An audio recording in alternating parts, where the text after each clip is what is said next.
I needed a quick change. Yeah, that was hysterical. Hey, what is up, everyone? How are you guys doing? Hopefully everyone's doing well. I'm doing fine, thanks, French. Oh, no problem. I actually have some questions for you, It Mr. Man. looks like So, you're in the chat. Hey, Rich. See, Rich is hey, in the how are chat. you? Psychedelic Soldier. What's up? How are you guys doing? Andro Taz, welcome, welcome. This is going to be a really, really fun video. I'm excited about this. Are you a Oh, big yeah. Wrightson fan? Who, me? I thought you were. Yeah. Thought you might have been asking James Smith there. No, dude. How could you not be? I mean, Sure. to me, he's like he's another one of these Frazetta, Yeah, Jack Kirby, ultimate legends that influences generations. totally. Absolutely. When did you first see his work? Gosh, man, that's a tough one. Actually, it was probably Heavy Metal the movie. Right. It wasn't really Wrightson, but it well, it might not have. Yeah, it had to have been Heavy Metal the movie because I think I'd seen that before I started checking out the magazine. I was just a little kid.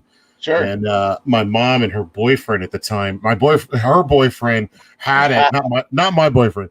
Yeah. Her boyfriend had a pirate tape of it, and they were watching it, and I was like sitting in the doorway in the back watching it, like behind their backs. So I was getting like a bit of, adult lessoning, I guess. Sure. That's funny because honestly, that would have been the first time that I saw any kind of reference to his work too, but I didn't know it at the time. His work is very, very distinct though. The whole Stern and oh yeah, Stern. The nerdy guy, man, it's so Wrightson. But yeah, well, that's really interesting. That was really one of the I mean, Den they had to change that, or they did. It wasn't exactly the same, but it still kind of looked. It still kind of looked like Corbin's art. But the Wrightson one was probably the closest to the original that they did. So it was really a 1-to-1 when I started seeing the Captain Stern stuff out there, or the rest of Bernie's stuff. It's like, oh yeah, that's the guy who did that. Yeah. Sure. So the first time that I remember getting into actually his artwork, where I was looking at his artwork, was I played in bands for a long time, but somewhere around the age of probably 19 or 20 years old, I would make flyers for my band, and I don't know where I was getting the Wrightson imagery, but I would use his stuff for stickers and for flyers, and like, I don't even know if I knew what his name was, but I found like band stickers that I had done. We would give them away. We never sold the stuff. But it was funny. A lot of it was Wrightson art. And I was like, I honestly, to this day, I still have no idea what the source was that I was using them from. But it's like a lot of zombies coming out of the ground and stuff like that. Oh, it might be just like creepy or eerie, Right. Yeah, we got some comments. Let's see. Johnny Cage says, I understand taste may be subjective, but I don't like Wrightson. There's something wrong with you. Right. Yeah. I was like, wait, I thought he said he liked Wrightson. I'm like, did I read it wrong? But yeah. And Wrightson is like one of those artists that I think he's really fun to expose someone to that hasn't seen his work. Like when you meet like a young artist, and you've got that like little mental checklist of like, oh, I bet this person's never seen Michael Golden. I bet this person has never seen, maybe Brian Stelfreeze or whatever it is. Artists that are very, very popular, but maybe not someone that you would just find easily or accidentally just going into a store one day.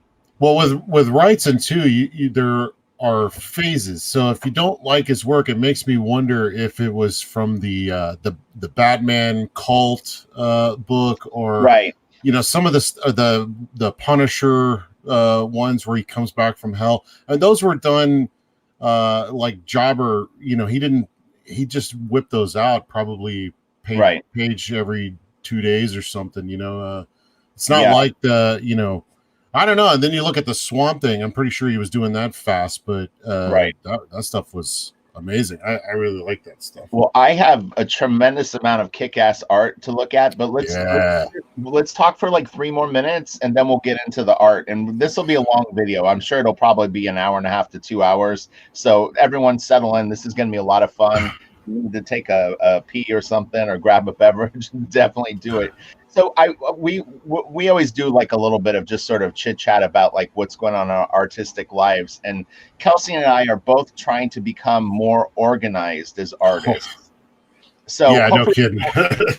hopefully this will inspire people, and you'll understand that there's always levels to this, and it's a real important thing to do. So I'm trying to maximize my workspace, and I know you said that you're about to take on that project too. Oh yeah, but Rich is like building his desk from the future or something.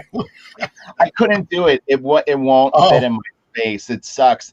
It was so intimidating having that thing hooked up. So I have an Ergotron arm unit that you can hang a 27-inch Cintiq on. This thing is built like Kelsey described it perfectly. It's like the suit that Ripley gets in at the end of Aliens.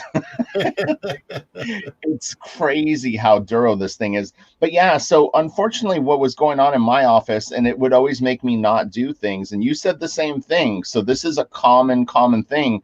If I have to take any steps to set up my workspace, there is a high likelihood that I will not work.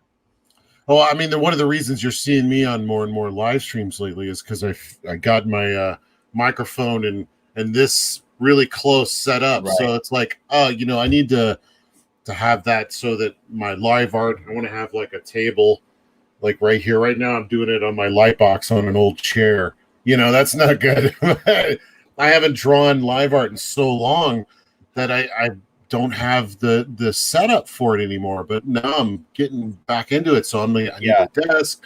I need a way to have like a camera over it, because I want to be able to film some of that stuff, and just having all my supplies within arm's reach, and then being able to just rotate over here and do coloring and streaming and stuff. And that's what you're doing too, right? You got one side is set up for one and the other's for... Yeah, my drafting table that's behind me doubled as my Cintiq sort of storage space. And what would happen is the Cintiq was a little bit in the way of when I did traditional art. It wasn't terrible, but it was like, if I scooted my page up too high, it would kind of bump it. And it wasn't effective. And then when I would want to use the Cintiq, it was like, okay, unplug cords, plug it in. I had to bring my mouse and keyboard over there. And so many days I just wouldn't use the Cintiq just because of that. I have a $1,500 scanner under my desk behind me. Same deal. If I set a bunch of books, or if I have art and photocopies on top of it, I hate getting the frickin' scanner together. Anyway, so we're both trying to maximize our workspace. So if you are working as an artist at home and you feel that your workspace is ineffective, it's definitely something to just pay attention to. If you find yourself not doing things because of your setup, it's time to address that. Also, for me, like at least once a year, I rearrange everything, because it kind of, I don't know, for me, it fires something in my brain. It creates a new environment. It kind of excites my creativity. And sometimes a little change, I'll move from one room to the next. Sometimes I'll shift everything backwards in here so that it's a whole new perspective. And sometimes no, I don't. I have very limited space, but it's like, that's kind of part of the puzzle to get your brain going, is like how to fit these Legos into, in a different position. Yeah. All right. So are you ready to get into some art? Yeah, dude. What's his name? I lost him now. What question was it? No, I lost him. Rodriguez. I forget the first name, but Rodriguez said he's got his eggs and rice, and he's ready to watch. Oh, it was Victor. Yeah, Victor. Yeah, Victor. This is going to be a good one. Okay. Oh, you feel attacked in yours? Oh, that's not good. Yeah. you definitely don't want to do this, because I've caught myself doing this too, where it's like you should be working, but you're like, I'm going to organize all my comic books today. Or, you know what would be good is like all the books I have in my office, they're not the ones inspire me today. So I'm going to spend 6 hours just going through books and set it up perfectly. This will be the setup that's going to make me awesome. Well, I've always been one of those guys that doesn't have anything. In fact, there's a classic photo from way back on the web of my workspace that's just this empty space with a tiny desk and a computer and an ashtray full of cigarettes. And that's it. I'm like, this is a working man's office right here. Yeah. Thank you for the super chat, Victor. I really appreciate it. Oh, it's just your iPad? See, that's the future right there. Yeah. Oh my God. Okay, one last thing, and then I'll we'll get to the art. So one thing I'm super duper excited about is so I've had an iPad Air that a friend of mine gifted me. He's a pilot for like one of the big airlines, and so it was his work. A travel iPad. I don't know. They give them to him for work. Anyway, so he gave it to me, but I installed Procreate on it, and unfortunately it's old enough where it doesn't have pressure sensitivity, but I actually should have a stylus coming today, and I'm going to be able to actually draw at night, sort of like laying in a comfortable chair. I'm dying to do that. I'm dying to do that. I think that's how I'm going to do my layouts, is like kicking it on my porch in the nice fall weather, on a tablet. I am so excited. I think that I ordered a glove and I ordered a stylus, and they should be here today. I never thought I was going to be a glove guy. Like a power glove where you can like it's like the Nintendo, make art happen. Power glove. All right, so let's get to the art. We've made them wait long enough, but this is going to be a nice long video, so don't sweat it, friends. We're not going to rush this. So let me share my screen.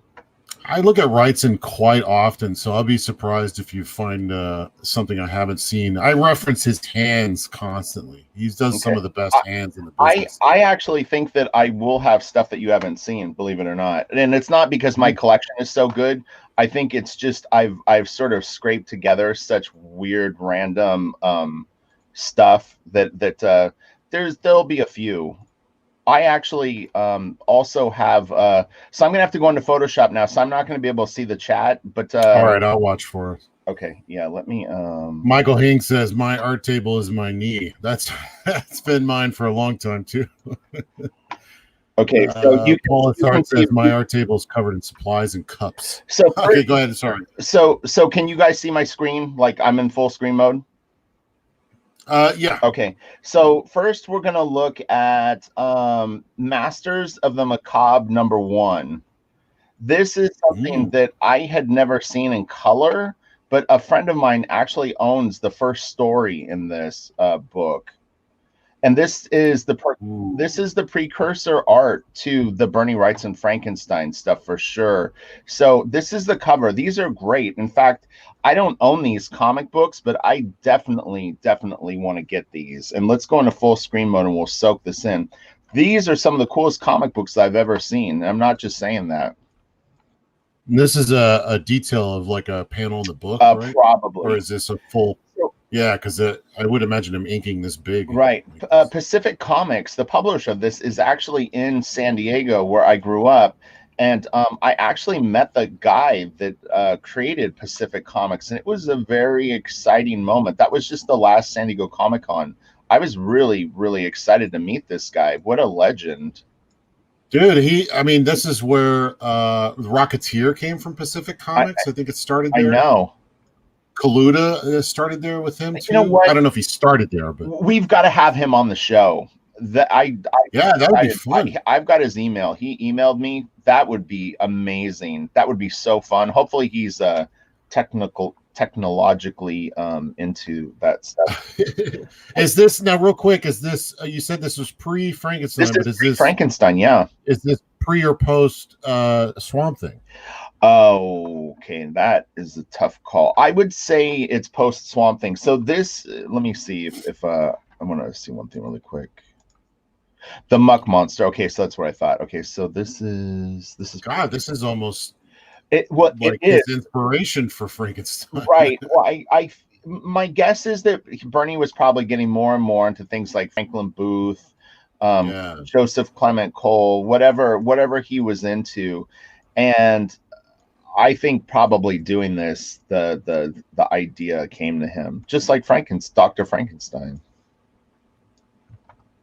So Michael Hanks says, "Get the rights in Spider-Man while you can." Was on kayfabe, meaning it will probably go up in price soon. Well, that book's been around for a while too. Yeah, there's so many of these books out there that I'm like, I'll get it someday. And yeah. Now, what's going on with that light there?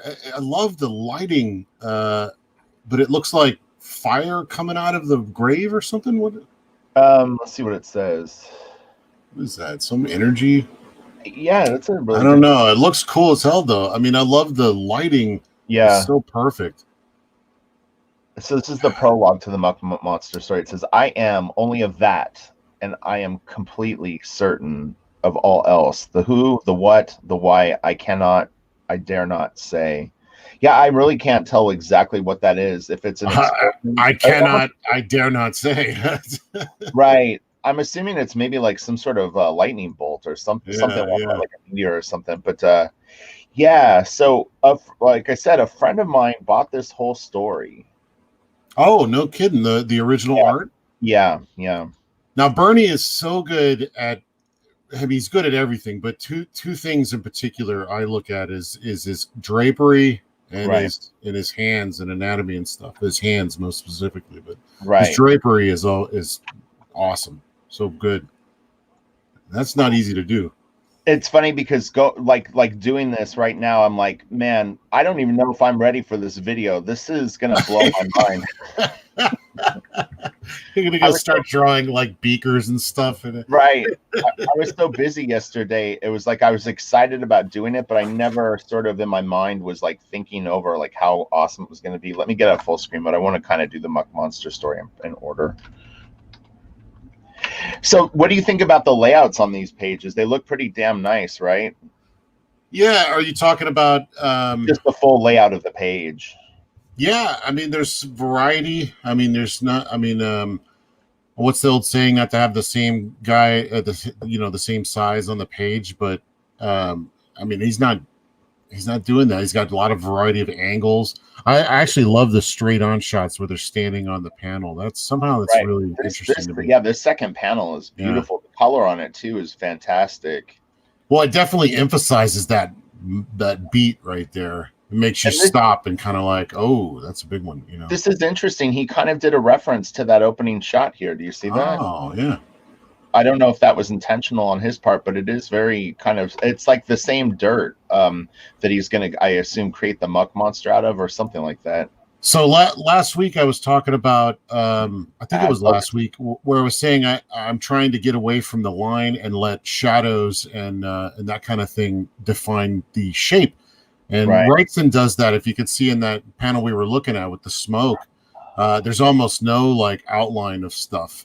There is a little bit here, but see how he has the smoke kind of defining the edges and lighting and yeah, that's kind of what I was referring to, where you kind of just let the shadows define the form, Right.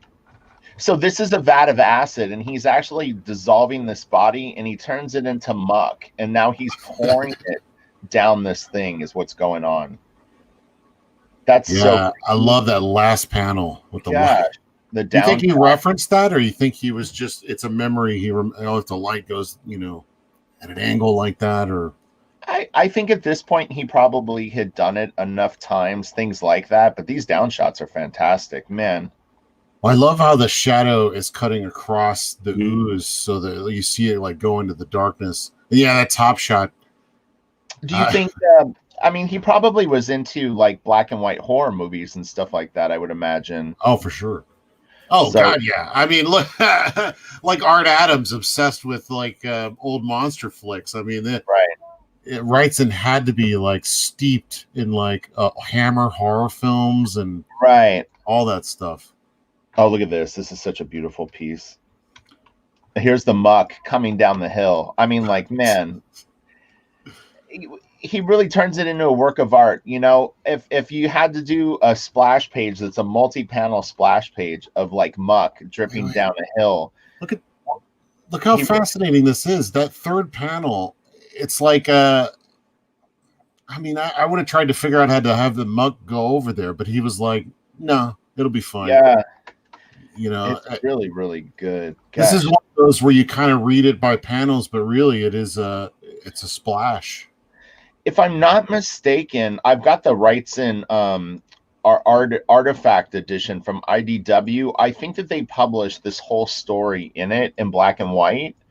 For people that are a big fan of Bernie Wrightson, this is one thing that I would just recommend. Is I've done more videos of Wrightson than I think any other artist on my YouTube channel. So if you search Wrightson, you will find a bunch of Wrightson videos. So if you feel like I missed something today, it may be in another video, because I have gone through the black and white book. This is beautiful right here. Look at that. This is a lot of pencil in this or something. Is that right? Am I reading that right, or is that I might be having a fuzzy screen right now?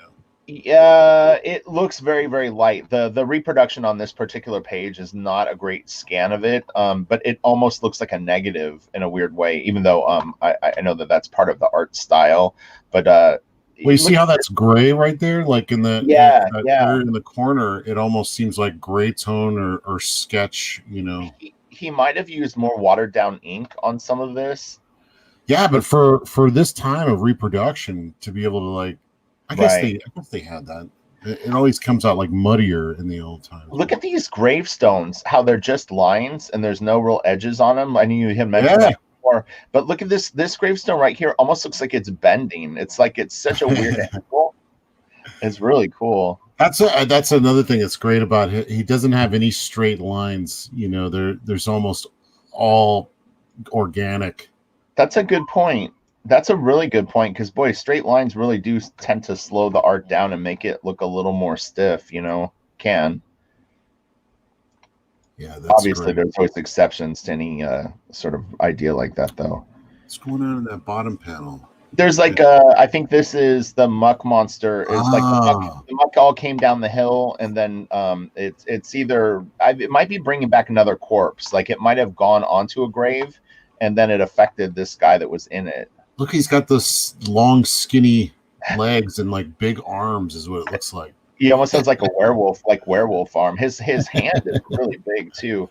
Bernie draws great, like hips and asses and legs. Like this is, I know so many artists that draw great, and they'll always go like, "Man, I suck at backs." Canetti said that. In fact, they're hard. It's like you can learn it a million times, but when you have to draw it in the book, it's like it always seems like it's at an angle that you're not as sure of. Maybe. Hey, real quick, how do you think he did those couple little lines in the black there? I mean, obviously he's right doing lines for the top, but that right there, that little sometimes he does them as open lines, so he probably had them in pencil and then he inks around them and leaves it open. I've done that many times. It's a bit of a pain in the ass, but it can be done if you are the type of personality that would do that. The other way is obviously you can use white paint and a crow quill, you know, and then like a French curve. So was interesting. When we get to the Frankenstein stuff, we'll really kick around if we think he used a ruler or a French curve at times or not, because a lot of it looks freehand, but then just occasionally you'll see areas that possibly aren't, and it's not a big deal either way. I mean, the guy is a badass. It's not to take away from the thing, but it's the reverse engineering. It's just being a fan of the art and the geekery of trying to figure out what the heck he did. And Landon Huber, I think that's how you say his name. Straight lines is one of those one of the issues with trying to do art digitally. You can make wobbly line brush, and the brush repeats its pattern over and over. Better to just do it traditionally. Well, I saw someone using a ruler on their Cintiq. Right. And it's such an easy thing to do. That too. I never thought about it before, but it works. You can rule lines right on your Cintiq monitor. Yes, and you can also use templates, French curve, and even ellipses. It's not perfect, but it's a hell of a lot faster. The one thing I hate about digital is trying to do ellipses. I think it's just a pain in the ass to get them to match up. It's really not fun. But yeah, you can break out your templates and just gently kind of trace around them, you know, to at least get something down. Yeah, exactly. Get a good start. So here's a little trick that I can tell people that will help you if you want to do straight lines traditionally that look a little organic, or you could probably even do it digitally. There's two moves that I do. One is I will actually slightly move the ruler or edge as I'm doing the line. So I actually will kind of move my hand just the tiniest bit as I'm doing it to try to get a little bit of an organic line. The other thing you can do is take like a wooden ruler and get it a little bit beat up. Not too much, but just a little bit. And that'll give your lines a little bit of a quirkiness to them. It's like having a beat up French curve. Yeah. What's it? Carl Story used to do that with his organic stuff, but he would do it with a ruler and just kind of wiggle the pen back and forth to give it some organic. Yeah. Yes. So this is a beautiful, beautiful page. God, this panel right here and this with him standing with the monster is just insane. I'm pretty sure I had a chin issue for a long time because of Bernie Wrightson. I mean, those big chins he does. Yeah. I had that for a long time. Right. And this is such a classic Wrightson male face. Look how big his ear is. It's really weird looking at this because I see how much I got from him. That line on the face that cuts from the right here down to the lower jaw. Right. I do that all the time, and I have no idea where that came from, but that's clearly what he's doing there. Yeah. Yeah. Yeah. Willis Portacio really pops the masseter muscle right here. And I kind of got that from him. And I find it can make a lot of my characters look a little kind of evil. And I have to watch it because it's like everybody I draw ends up looking like they're a bad guy. If you it's like, why is everyone gritting their like clenching their mouth? Yeah. This guy's pissed off. Oh, this is beautiful. Look at this. Landscapes are tough. Yeah. Man. And that's beautiful. These are slightly blurry scans. Don't worry, I have high res stuff from Heritage that we're going to look at too. So don't worry that these are a little dull. Antoine Dennison says, speaking of ellipses, what's going on with Kelsey's beard? Right. It was a bet. I lost a bet. Yeah, you said a French curve. I love that top panel has like a misty quality because he just did it with no solid blacks, just like straight like line work. Yeah. And it has that kind of like early morning mist feel. Right. Yeah. Yeah. That's beautiful. Colors probably help that as well, but some of the work I'm not sure on this story, but there was something that I was looking at that he had actually colored himself, and then someone named Michelle Wrightson, which I don't know. I was trying to remember if he had a first wife or not. I believe Bernie? He might have, right. He might have been married one time early, and then yeah, as long as I've ever known him, I mean, I've met him at a few cons, and he's always just had the new girlfriend. Right. Look at this, man. That ocean is awesome. Another thing that's hard, water. He does everything hard well. I couldn't imagine doing this much. This is a lot of mark making. This is a lot of time. How long do you think he did these pages? How long do you think it takes? I think that the pages took 3 or 4 days a piece. Yeah, you couldn't do this in a day. I mean, maybe some of it you could have, but I think most of it, you figure it would take probably 3 to 6 hours to lay out stuff like this. I mean, you could get it down faster, but then that time might spill into the pencils. But I would say the pencils for this stuff would take anywhere from 10 to 25 hours. I wonder if he's a tight penciler. He kind of is. There was I had mentioned I had gotten a guy was interested in me doing a commission over a Wrightson piece, and it was unfinished Frankenstein plate or something along the lines of that, around that era. I don't know if it was a Frankenstein plate, but what was down was really tight and very light. He penciled incredibly light on this particular piece. And it was a gigantic board. It was like 2 feet by 3 feet. A page like this I could probably lay out in half an hour, right? But the inking, the way he's doing it, would take days. I mean, for me, right? Yeah, the inking's tough. Yeah, it's pretty nuts. But that was kind of one of his things. Is Wow, look at this! I've never seen Ooh. this before.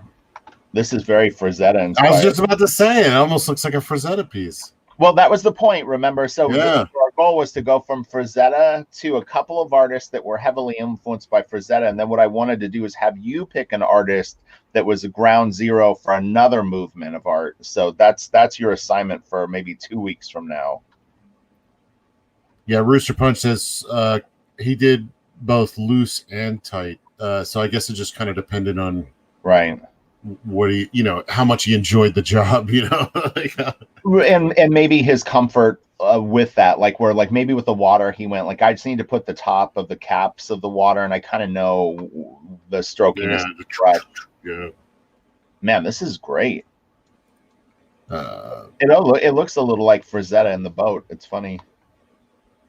Yeah, here's a good Len Huber says, beautiful the way Wrightson drew. If you look at the overall line work as a whole, all the lines have this incredible flow, but he does it and makes it come together so seamlessly and reliably. Yeah, there's definitely a movement and a flow to his compositions and the way he approaches the line and stuff. I mean, there's always like movement in a Bernie Wrightson piece. Like now, always. Have you seen these, Kelsey? I've never seen this story. I don't think I have. I'm looking at it. I mean, no, I don't think I have. It's really good, man alive.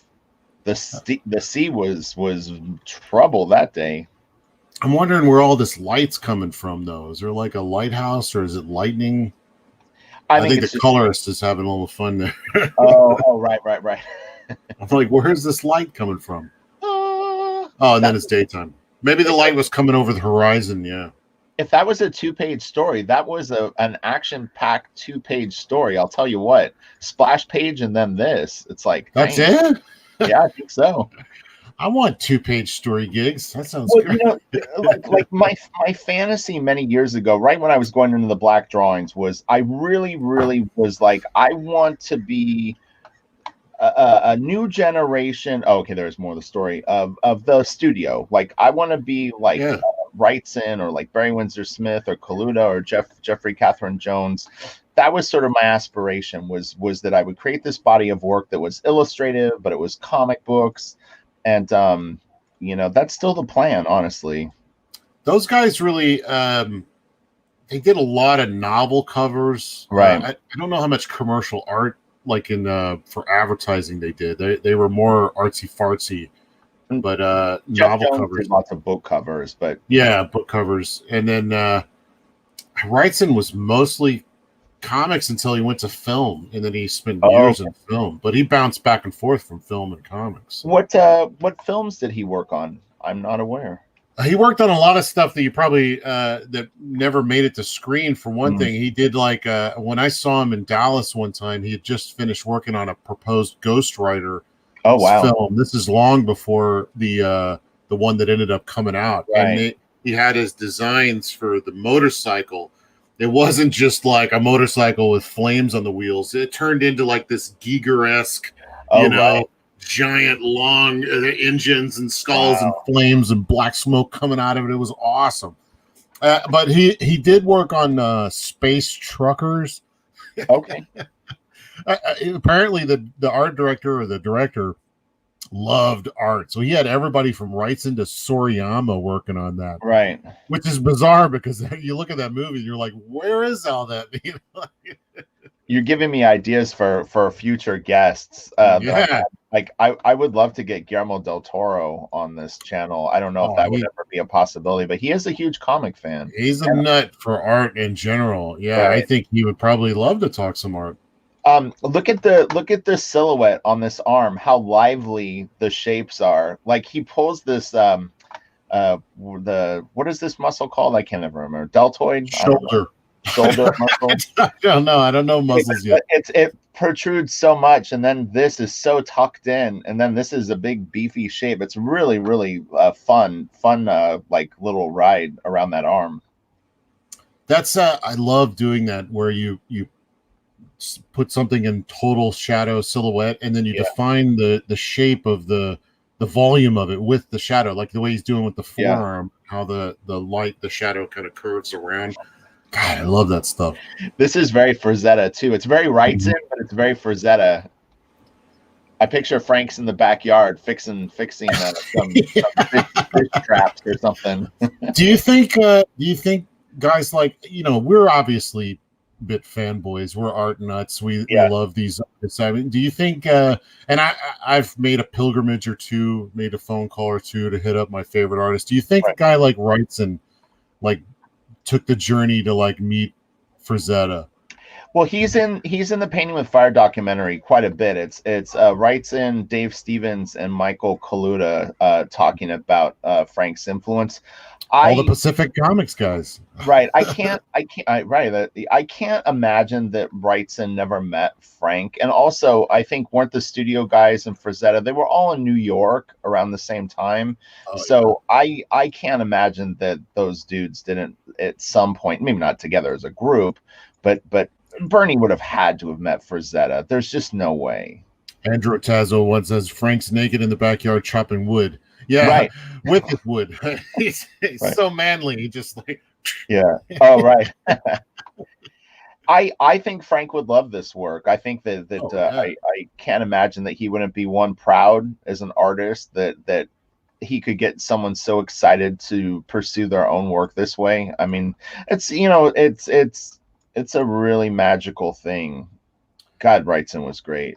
Yeah, you have to be gracious with that. I mean, I got to admit, I get a little weirded out sometimes by a lot of compliments or a lot of this, that, and the other. And I've learned to just be gracious about it and be humble. Thank you and whatnot. But I can only imagine being one of these guys that everybody emulates, or takes from and then builds careers off of, and like. I mean, I got a very little amount of that, but it's not to the level of someone like Frazetta. I mean, well, working with Jim Lee as long as I did, I know Jim real well. I was gonna say I got to know him, but I know Jim real well. Jim, I never ever heard him ever say anything even remotely like where you would go, oh, like he didn't care for how many people he influenced, or you know what I mean, like where it was uncomfortable for him. He was like one of the most stable individuals, right. And and it's one of the things with Jim is Jim kind of leads by example. Like he's a great person to be around because you just sort of see how to be a professional artist and kind of handle your business. He's a real serious guy, but he's also a lot of fun and very generous. Do you know anything about Bernie and how he was with fans and whatnot? I mean, I only met him a couple times, and he was very nice, but he didn't talk a whole lot. And that was kind of my experience too. I was more mesmerized by his bushy eyebrows.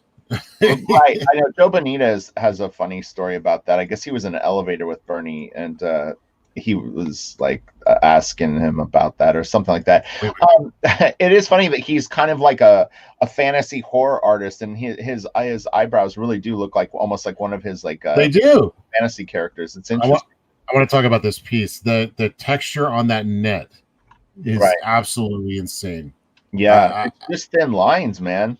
Just to do those lines, and I don't know if he ruled that out. I think he was just slowly. What do you think? Slowly doing it with a small, maybe a rapidograph. If the scan was a little better, I'd be able to tell. It looks like a French curve to me, honestly. Like if I like, I think some of these probably aren't. This right here looks like a French curve. These lines right through here. You think that's quill or rapidograph? Either or. I mean, with a quill, you can get a very dead weight line if you just don't put any pressure on it. And then just depending on the sharpness of the quill, it can do either or. But like this is interesting because it actually has a secondary sweep. But some French curves have that. But if you look, it curves this way, starts to level out, and then it curves back out, like in. So that's actually like a very stretched out S. Have you ever used one of those flexible curves where you can bend it into the shape you want? It's really funny. So I have one behind my door, in my office, and I got it through Wildstorm probably 20 years ago. I've literally never used it. I saw it like yesterday, I think, and I was like, oh, it's funny. I still have that thing that I don't use. I'm a bit terrified of like ruling quills and stuff because I've had some really horrible incidences. Yeah. Okay, so let's wrap this up, and we're going to go into another book. These are very, very cool, but I have so much to look at that we'll get to more horror in a bit, because we've got all the black and white scans. I want to take a look at, and this was Michael Hing, who's in the comment or in the chat or whatever you call it, recommended this to me. And this is, I have never ever seen this before. I have the Hulk Thing book that he did, but this is crazy. So this is Wrightson doing Spider-Man of all things.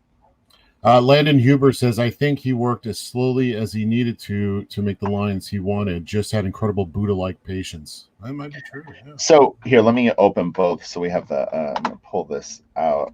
We'll look at the cover as one piece. His painting was really unique too. Like he often left a line in there. So it was like colored comic book art or line art, but you know, it was painted. Right. Let me grab this. I'm gonna put the cover together. He always had a really interesting quality to his paintings too. Like I can never figure out what the medium is, you know, maybe gouache or watercolor or mixed media. There was always something about it where you're like, what is he doing?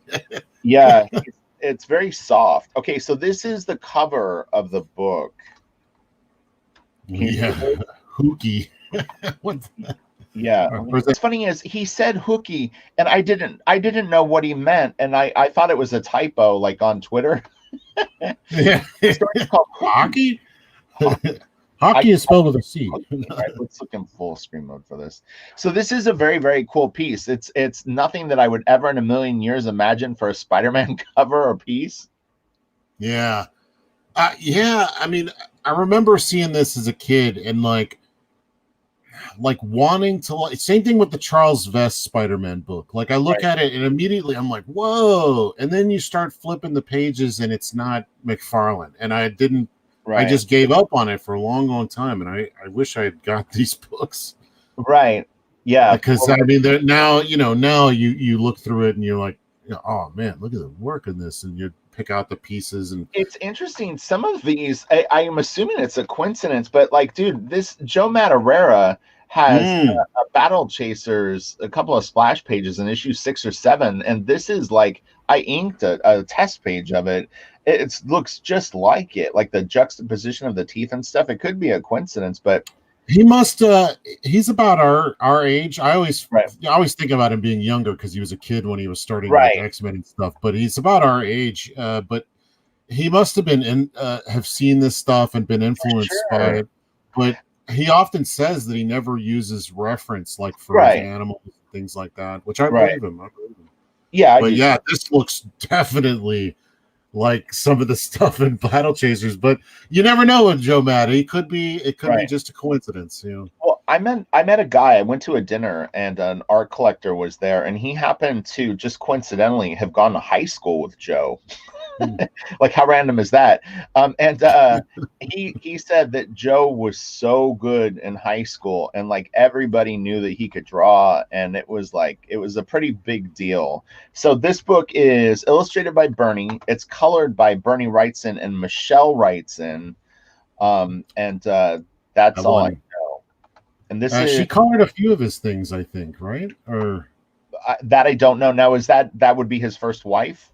I guess so. I think she helped him on a couple things, but I mean, on some of these books too. Yeah, I thought that these pages were really nice. I mean, it's like this top panel almost has like a Frank Miller Daredevil kind of vibe.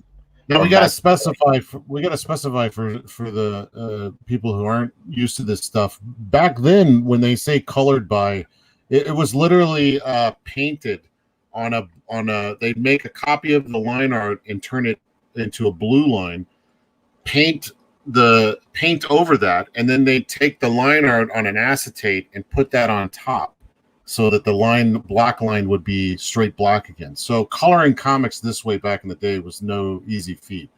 This was all hand painted. That's crazy. What medium would they have used to color this?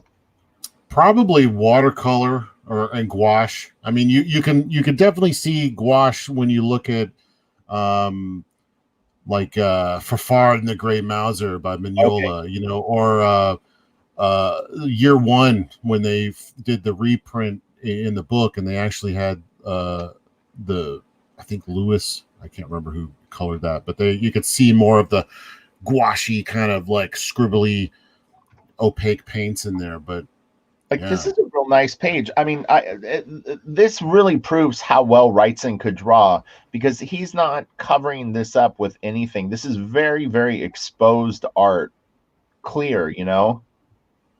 Yeah, it's man, it's like right. I'm a little. The scaling is a little off. Okay. But yeah, I'm not really like that. That he's got the corner there. He's like on a corner of a building, but that pipe kind of makes it look like it's against the wall. Yeah, right. I'm not too impressed by this piece. Okay. There's always more. Squat Spider-Man.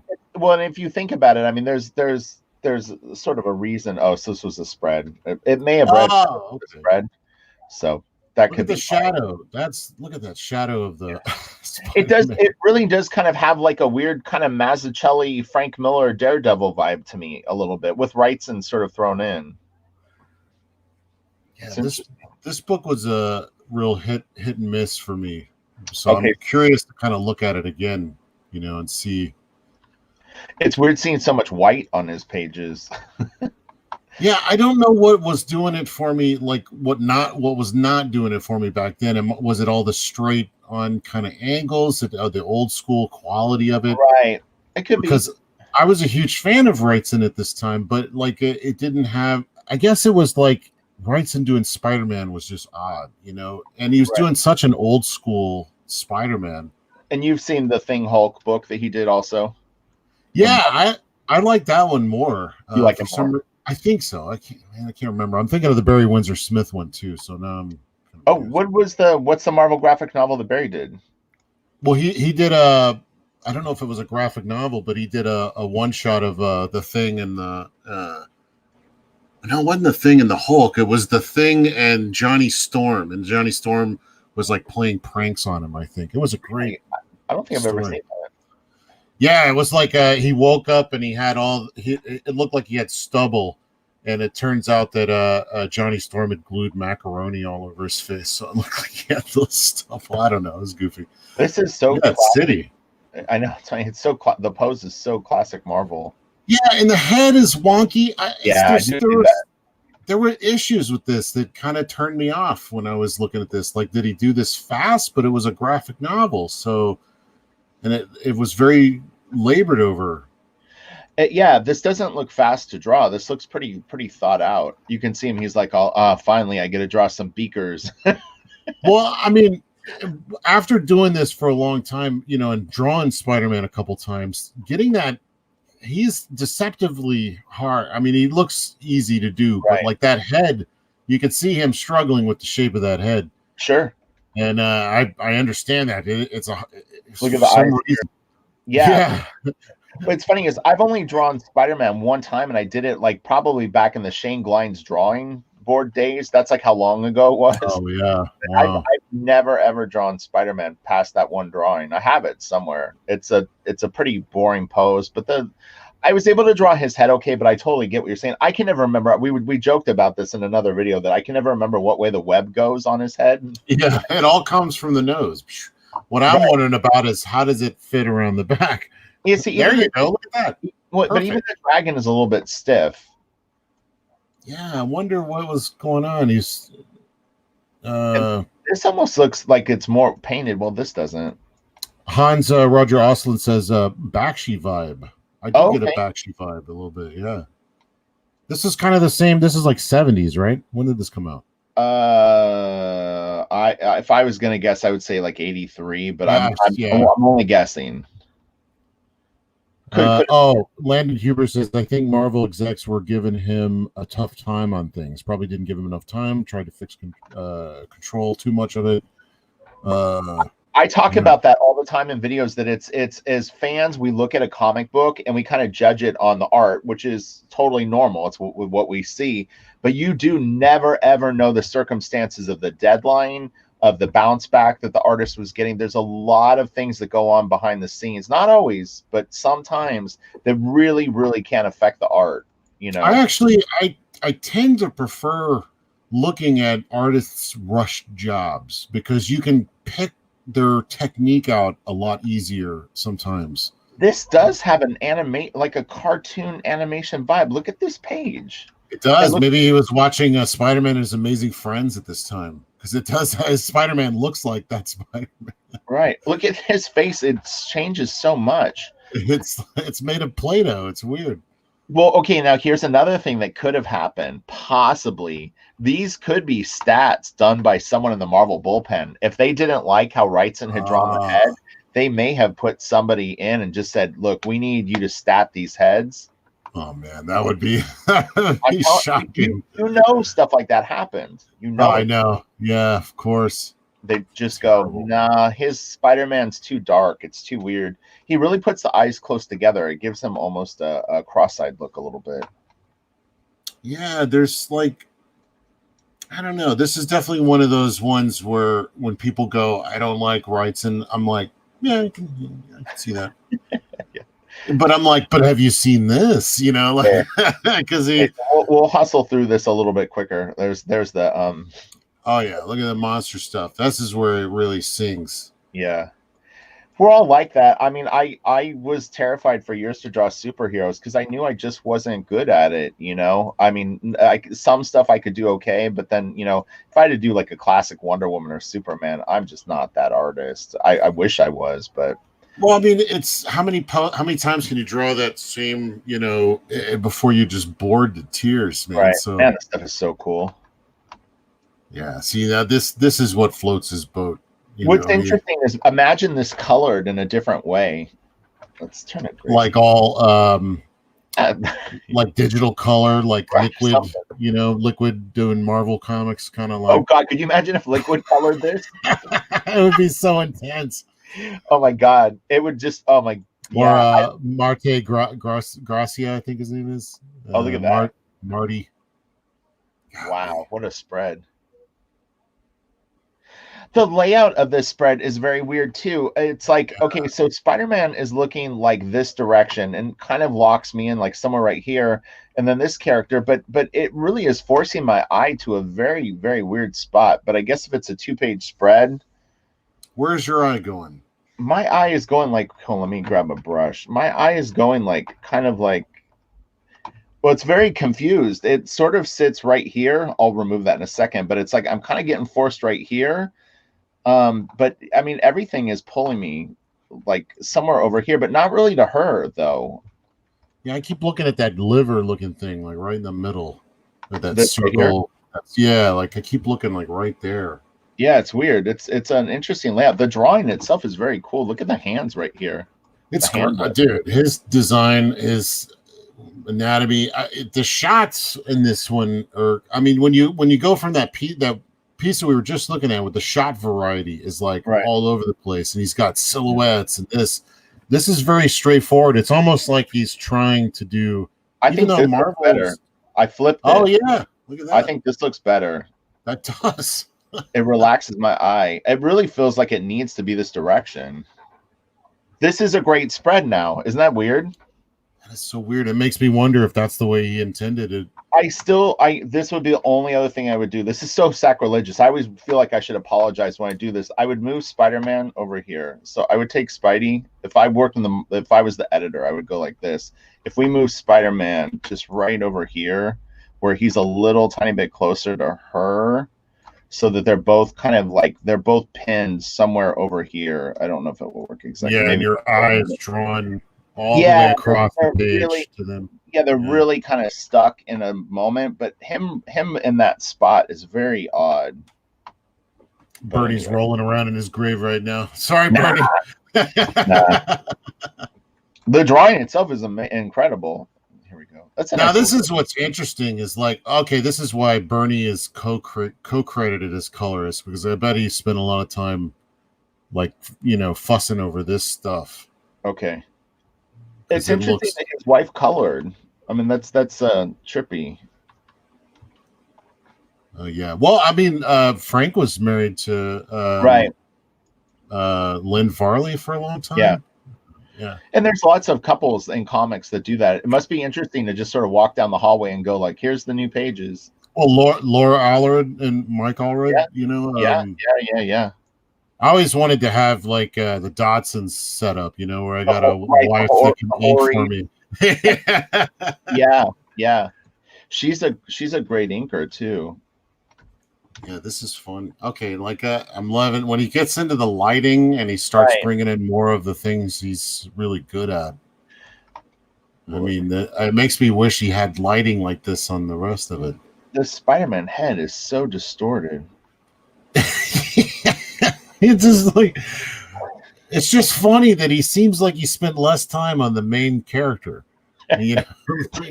Sometimes how that is though as an artist. Like you ever like something's way easier to draw that you thought would be hard. Something that you thought was going to be easy ended up being a total pain in the ass. And probably with pages like this, sometimes he probably just got caught up in other drawings and then was like, ah shit, I still got to draw Spider-Man. Look at that lettering. You think he did that lettering there? I think so. It looks like it's made of mud. Oh, I guess that's the monster blowing up. Oh, it's this guy. Look, the dragon. Androtaz01 says, "I'm willing to bet half a sandwich Silvestri was inspired for the darkness by these pages." Probably. Okay. He had to have been a Wrightson fan. Wrightson, Mignola. Yeah, he had a lot of that stuff in him. Yeah, Mark has got great influences. Oh, that's a nice spread. That's pretty cool. Oh, that's great. I almost just wish this was in pen and ink. This piece in pen and ink would sell for so much money. I hate to think of commerce in a situation like this. I mean, this piece in general would sell, but dude, I'd straight up frame that and put it on my wall. That is. I can't even count on one hand. How many times have you seen Spider-Man fight a dragon? No. It's such a cool. I love that juxtaposition, though. I mean, I love the kind of modern, classic superhero with like ancient, mythology kind of stuff. That's really fun. Yeah, it's a really neat piece. Okay, so we're gonna get into some more heavy hitters now. We've looked at enough of this. I love the dull. I do love the kind of. Oh, that's cool. Look at that. Stern. Everything's too good for him. Parker. Yeah. Oh, yeah, right? No kidding. Wicked. Oh, man, his legs, when he does the bent leg, oh, man. I think he also worked on Virus. You remember that movie? I remember that movie. I remember the comic book for Virus. I thought I was going to get rich off of my 4-issue miniseries because they were making it into a movie. I was like, this is it. I'm going to be able to retire young and, Did you? What do you mean? You worked on that? Oh, I'm just joking. No. I'm just saying. You had the issues, yeah. Like the idea when in the 90s when you would collect comic books, you're like, yeah, I've got Spawn #1. This is my 401k. Yeah, I love the cool lighting on these. Actually, that bluish tint. See, and this is interesting too. I guess Stephen Platt had the floating plant like this kind of stuff in Soul Saga. Oh yeah. That's been around for a while. What is it like? Castle in the Sky, Laputa? Roger Dean did it for the Yes album covers. I mean, I don't know if that's the origin of it, but Paula Sart says, yeah, that looks gouache. Yeah, I'm thinking it might be, but like oh yeah. What's his name? Charles Vess. I think he uses something different because like when you look at his stuff, wow, look at that. I like the colors on that page quite a bit. Yeah, totally. This is nice. These bottom two panels in particular are beautiful. Like that a bit of color on his arm makes me look at that. Like if he had some on the face too, but it's so good though. I really love that green and that yellow. Sorry, I'm trying to switch tools. Oh, here we go. But yeah, Charles Vess has a weird color. I almost think he's using colored dyes or inks, some which are very hard to use, but Like if a little bit was hitting his chin.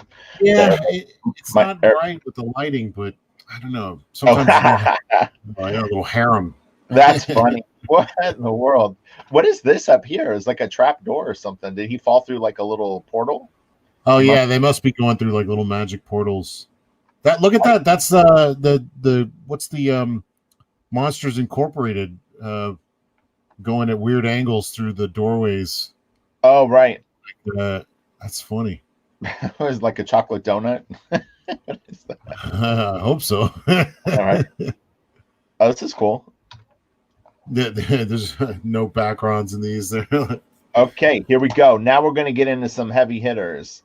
Let's see. I'm going to grab this stuff and we'll look through this really quick. These will be some high-res scans. These are also, they're kind of crappy photos, but they're from Comic-Con. I actually saw a bunch of Wrightson stuff in person and did the best that I could to take photographs of it. It was under glass and a lot of them were in plastic sleeves. So it was a little difficult to get decent shots because of the room lighting, but we'll go through these. I have a video where I went through all my Frazetta, Barry Windsor Smith, and Wrightson photographs, but I thought I would share them with you. Yeah, some black and white original goodness. Yeah. Okay. So this is just a scan of this piece, but I actually did see this piece in person. So you'll see in a bit. We've got photos of this. So this is Wrightson from 1977. This is one of the Frankenstein plates. This is an enormous scan of it, and it's good stuff. And the time this had to have been, several days, maybe week. Yeah, I mean, just the design of it alone probably took some thought and time. There was, I think that he worked on the Frankenstein stuff for somewhere between 5 and 8 years. Oh wow! But this is on and off. He was working on other stuff at the same time, right? I would imagine that he would have to have done something for an income. Yeah, because you could imagine. I mean, you could maybe take a year off doing this job if you had some good royalties built up, but trying to do 5 years just working on one thing with no extra income, I don't know.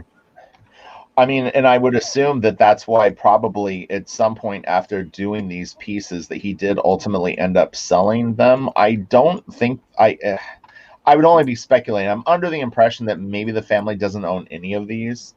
So one of the common misconceptions, even with me, is that this, because it's very similar to scratchboard technique, but this is straight up, because I've seen guys that do like the Franklin Booth thing, but then there's also guys that do the exact same thing, but it's etched on black. I don't know what it is that they're etching in. Anybody else know in chat? You know what I'm talking about, Rich, and etching? Yeah. I've never done it. I bought your money is done on etched plates and then printed, and it looks a lot like this. The lines, right? Yeah. But this is straight up like inking with a probably a quill, right? Yeah, probably a quill. There could be some brush in it. And he may have even used a couple of different quills. It's possible. And maybe even some rapidograph type pen. It's possible. Nobody really would know except for Kaluta, or Barry Windsor Smith, I think at this point, maybe some of his closer friends if they've asked him. But I was very tempted to reach out to Tim Bradstreet for this video because Tim was close with Bernie, and Mark Irwin was another person that I'll probably come back to it. But they might know because they both were good friends with Bernie Wrightson. So possible, but Pizza Monster Art says scratchboard or clayboard, or as asking clayboard. Yeah. So if you look at the line work in here, this does look like freehand. There's all a little bit of a wobble to the line, but occasionally you'll see, not in this particular piece, I don't think, times when he did it, but there's some ridiculously like long lines. Like some of the stuff through here starts to get kind of freakishly long. In here, these would be, man, you'd be holding on for dear life. They're not like straight, but the value is maintained. Yeah, the patience. I mean, what if somebody's knocking on his door halfway? I mean, I don't know. And like how I wish there were video of him like So inking. here's the deal, because I did actually a Wrightson partial recreation, and then I did my own black drawings. This is what I'll say is an area about this big when you are rendering all the space will take about 1 hour. So that's what you can kind of expect. It's about an inch to 2 square inches is what you can do in an hour if you're rendering the shit out of an area. Real quick, before you get rid of that. Okay, go ahead. Finish that thought. So my black drawings would take anywhere from about 18 to 30 hours, and then I had 2 that took 200 hours. Oh, jeez. Yeah. One was about 130 to 160 hours, and then I had one that took almost 200 hours. Hey, Brain Game says, is it weird that the background line work towards the bottom goes one direction, but the higher ones go in another? I don't think so. That's smoke, like mist going through. Yeah. And it's diffused, so you can't really see the details in the trees in the background, but then you can see this layer of mist kind of wafting past. That's the way I read it anyway. Franklin Booth uses that technique. There's probably other pen and ink masters that have used it too. You'll see it in Franklin Booth's skies and stuff like that. I think it's a real attractive look. So here's a Frankenstein piece that is unfinished. Oh, wow. These are from Heritage. So ha.com. You're going to need to sign up, but you can go into the completed auctions and find great big scans. Ha.com of stuff like this. So very highly recommended, very fun, great study tools. So he is penciling pretty good, but he's not being overly laboring the line art. He's leaving that for the ink. You know, like the long. Well, no, on his arm there, he really defined. He did render it. Yeah. I've mentioned in other videos. So Bernie is a teen. I would assume that was when he was a teenager. Signed up for the famous artist instruction program that they offered at the time. And what they would do is they would bring you a set of 3 binders that had a full 27 chapter art course, and it was taught by the sort of luminary illustrators of the day, and they would critique your work. So you would send in your drawings, and then they would do layovers and whatnot. So he learned kind of in a school environment, but you're sort of on your own too. Rooster Puncher says, I did a Bernie recreation in high school that took from this book that took like 400 hours. My teacher bought it off of him. Wow, really? Wow. Did you ever get a photograph of that, Rooster Puncher, or a scan? That would be really cool to see. I've never even bothered to try. Yeah. I've taken some techniques from, but I always figured, you could never do that style again. I mean, sometimes an artist will take ownership of something and it's done. And I think he pretty much ended that. Right. Well, and, with my black drawings, I really tried to approach it in a more contemporary style. And I wasn't going for a retro, line quality to the stuff, because kind of exactly what you said. It's like, there's no point in trying to no, I shouldn't say that. I think that you can celebrate the style for sure. You could do. Yeah, you can be, homage to it, or be inspired by, or even try to do this kind of thing. I mean, there's no reason why you shouldn't. This looks like a sketch. It is. It's a prelim for one of the pieces. But what's funny is this really feels like Silvestri to me. Yeah, it's so funny. Well, it's because he doesn't fill in those blacks. And I actually do a lot of that too. Yeah. From Silvestri. But it's interesting seeing that here. Yeah. Kind of neat, right? Joshua Barber says Frank Cho has a little in some of his work. He's straight up done whole pieces in this technique. Frank's a madman. Are you guys having fun checking out the art? Let us know in the comments section. Here's another beautiful piece. So these are the ones where you just go, okay, this guy was not human. But it is possible that he was using some sort of a French curve type thing to maybe even throw one line every 30 just to have guidelines. Oh, that's it. That's interesting. That would be. I was friends with Chris Carlson, and Chris Carlson inked a penciler named Scott Clark at Wildstorm, and Scott would use these huge, I think they were called shipbuilding French curves. They were gigantic. And I'd never even seen French curves that big before, but they do have weird stuff like that out there for, I guess, old school drafting techniques. Yeah, I mean, how big do you think this original is? These are anywhere from probably a foot to a foot and a half tall, to maybe a little bit bigger. They're pretty substantial drawings. They're not huge, but they're definitely not small. You'll be able to get kind of a sense, I think, in my photos that I took of them. So everybody's digging it, by the way. Cool, awesome. It's our pleasure. You know, this is just a celebration of art, and you know, hopefully encourages people to try things. That's the bottom line. We just want people to draw and enjoy art. Yeah, and if you want to draw like this, I mean, don't let anybody tell you you can't. I mean, yeah, definitely. He's not doing it anymore. Go for it. Right. Hey, look, every generation needs this. That's the thing, is like, why couldn't you be that person? This is such a beautiful page. I freaking love this. Yeah, the Swamp Thing is a lot more brush. I don't know if it's, did he ink all that stuff, or did he have another inker on that? Sure. Yeah.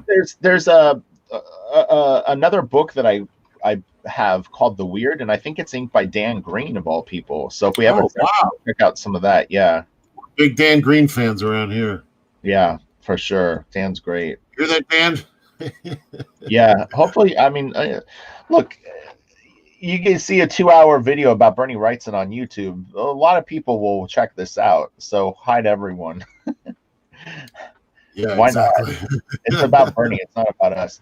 I love the way that he lights his house, and this is gives me a nod of like Kevin Nolan. I think probably would see stuff like this and be very excited. Yeah, but when I'm drawing a house, I never, I spend a lot of time lighting people or things, but like, you don't think about doing that to a house. But look how much mood that added to having those long shadows coming in front. That's great. I'm assuming that this is like a gate, maybe like right here, like there's a little bit of a horse buggy. It's a one buggy garage.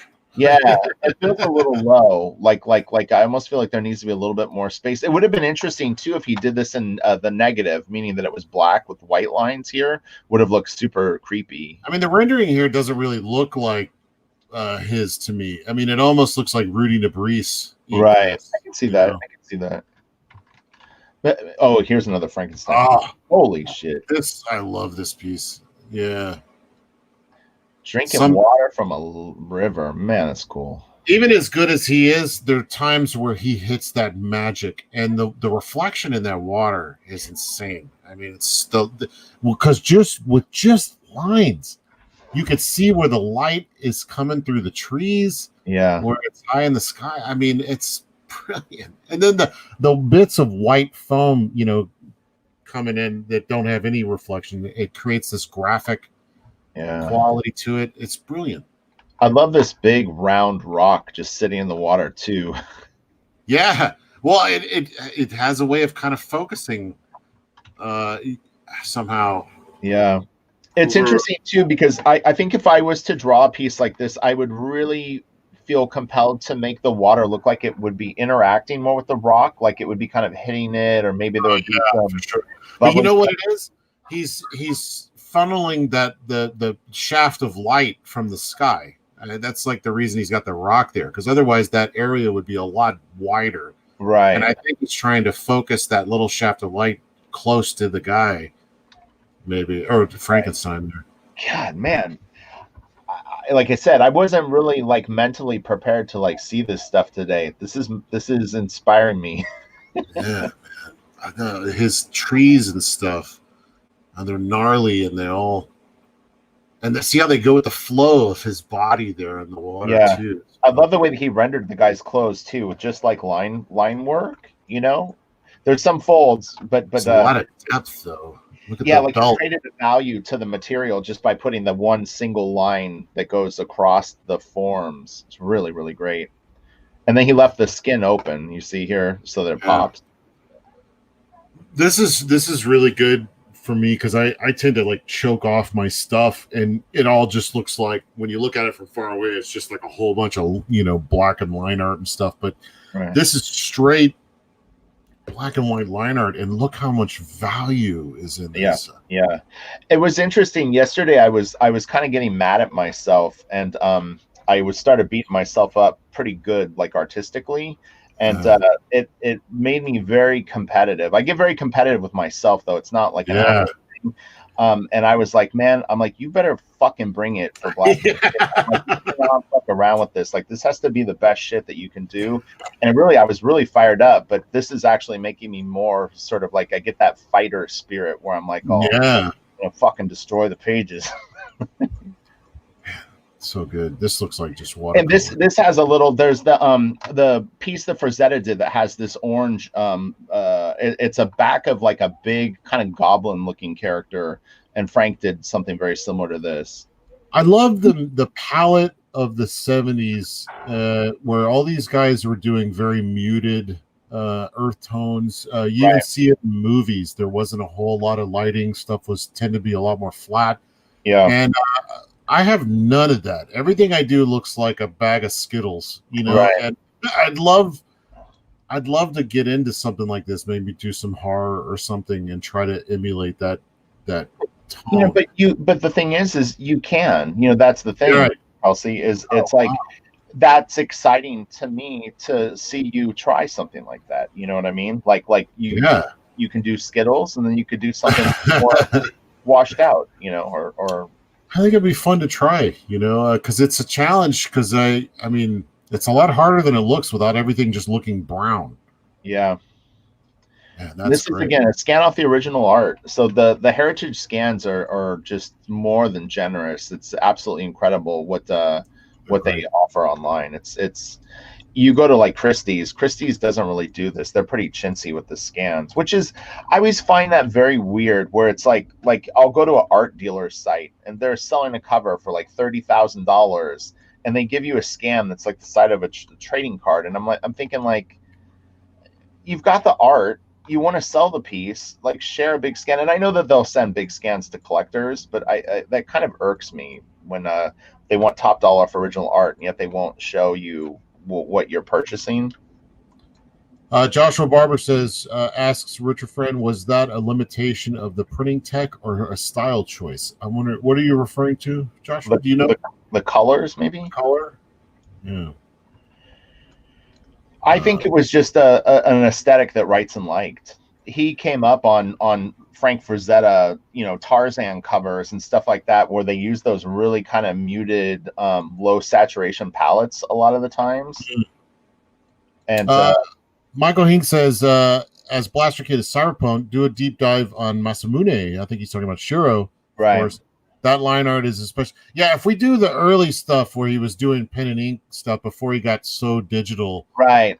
I love that stuff. I would love to go into that too. Look at this creepy little guy in the bottom, the last panel. Who is this guy? His eyes. He looks like he's a juggalo. Can you do that anymore without being like, oh, that looks silly? Or like, I mean, even then, it's silly. I guess it depends on the tone you're doing. Yeah. But like, sometimes monster designs, I'm like, I couldn't get away with doing that Kirby monster now. Look at this face. It was funny, as I was slaving over a face last night, and I just was like, I wanted to really get a face that I liked. And I mean, he let this go, and it's not a bad drawing by any means, but that is a very, very stylish. It's going for these really skinny head. He was very stylized in his figure work. This has got some really, really beautiful Frazetta-ish inking. You've got like a little bit of sort of suggestive stuff, some real tight stuff. That little bit right there showing the fat kind of roll. That little bit of, that's very Frazetta there too. But do you remember we were looking at that one piece with the snake on it, and you could really feel the belly of the snake on the concrete. It's incredible what he had done. I mean, look at this. This little spot right here is so kick-ass. Oh yeah, that's the lighting on that little loop right there is just great.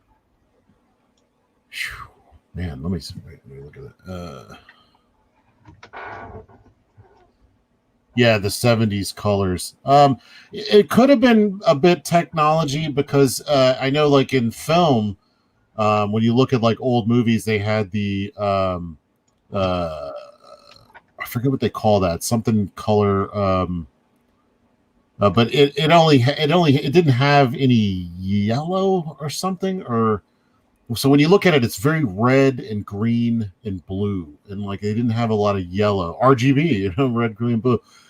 So So could be something to do with the technology too. Yeah. so this is really interesting. This is one thing I'll point out is you can really see what he used pen with and what's a brush only. Oh yeah, yeah. So the look at how black the ink is here, because the nib, when it puts it down, it really tattoos it into the board.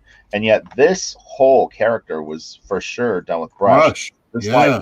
though, but man, you can really, really see the difference. Look at this. This is all pen, like Crowquill probably. And then this is so different. So where do you stand on that? Do you like all your blacks to be straight black, or do you mind the washy kind of look? I generally go for a pure black look, but if I was going to do a throwback style to Frazetta, I would absolutely do the watered ink. I've got an idea for a series of pieces that I do that are sort of inspired by some of Frank's work.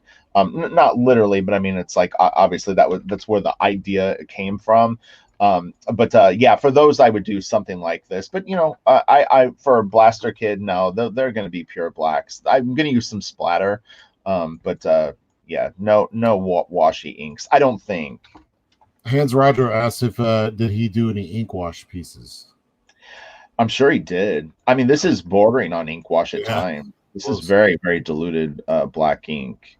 Look at that chain. I'm always impressed when people take the time to do a good chain. They kink the links. Yeah. Yeah. I mean, first time I ever saw that stuff had to have been like Pitt, you know, like all those chains on his. Yeah. Oh man, look at this pose right here. Oh yeah, that's good. Those giant hands. It's got a little bit of Jack Davis vibe to me. Dude, he's very Jack Davis. Yeah, I wonder if there's if he was all into Mad Magazine and stuff. Oh yeah, yeah. Because you think of this as so Nick Meglin, Frank's friend, Angelo Torres, both of those guys work for Mad Magazine.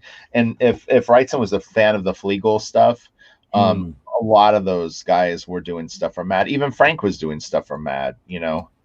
And also, a lot of those guys were doing those old Eerie comics. Right. Jack Davis and who's the other guy? Mort Drucker? No, Drucker didn't do any Eerie and stuff. I guess it was just Jack.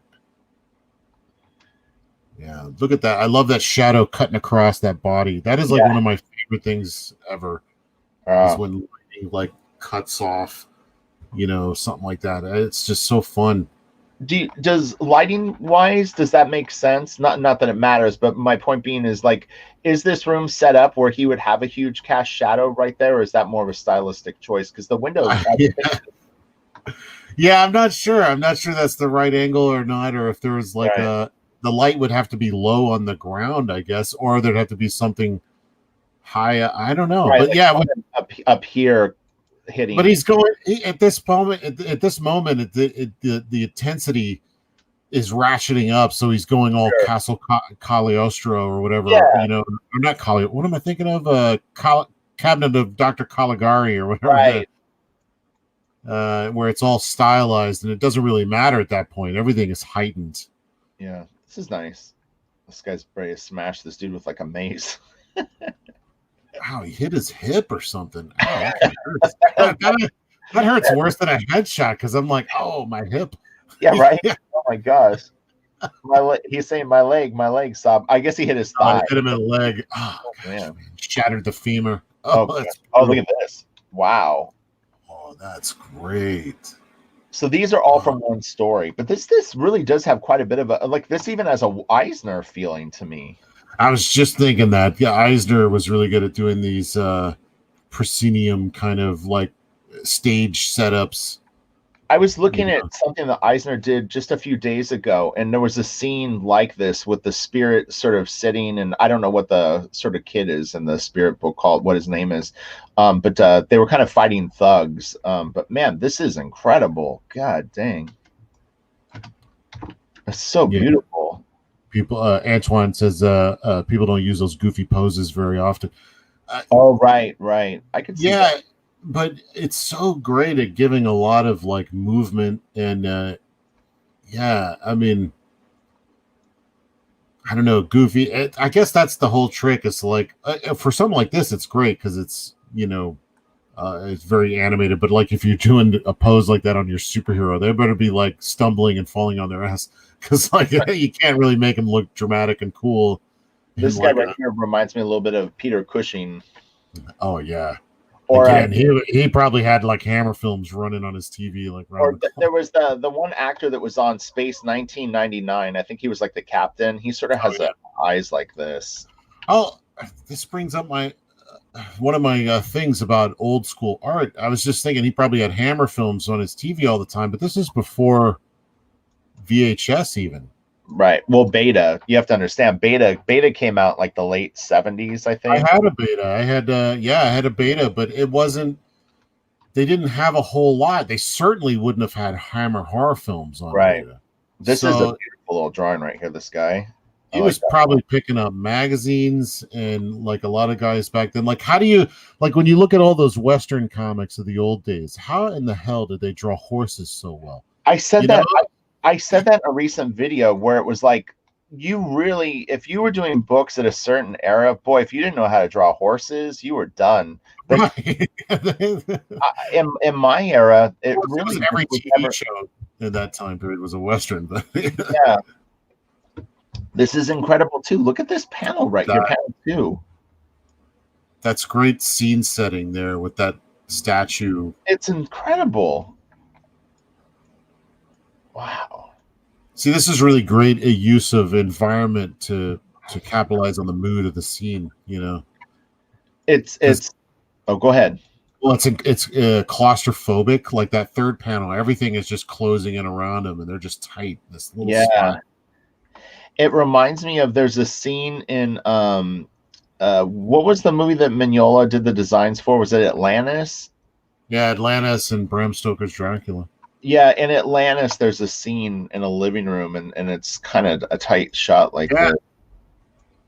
Atlantis is a beautiful movie. It looks so good.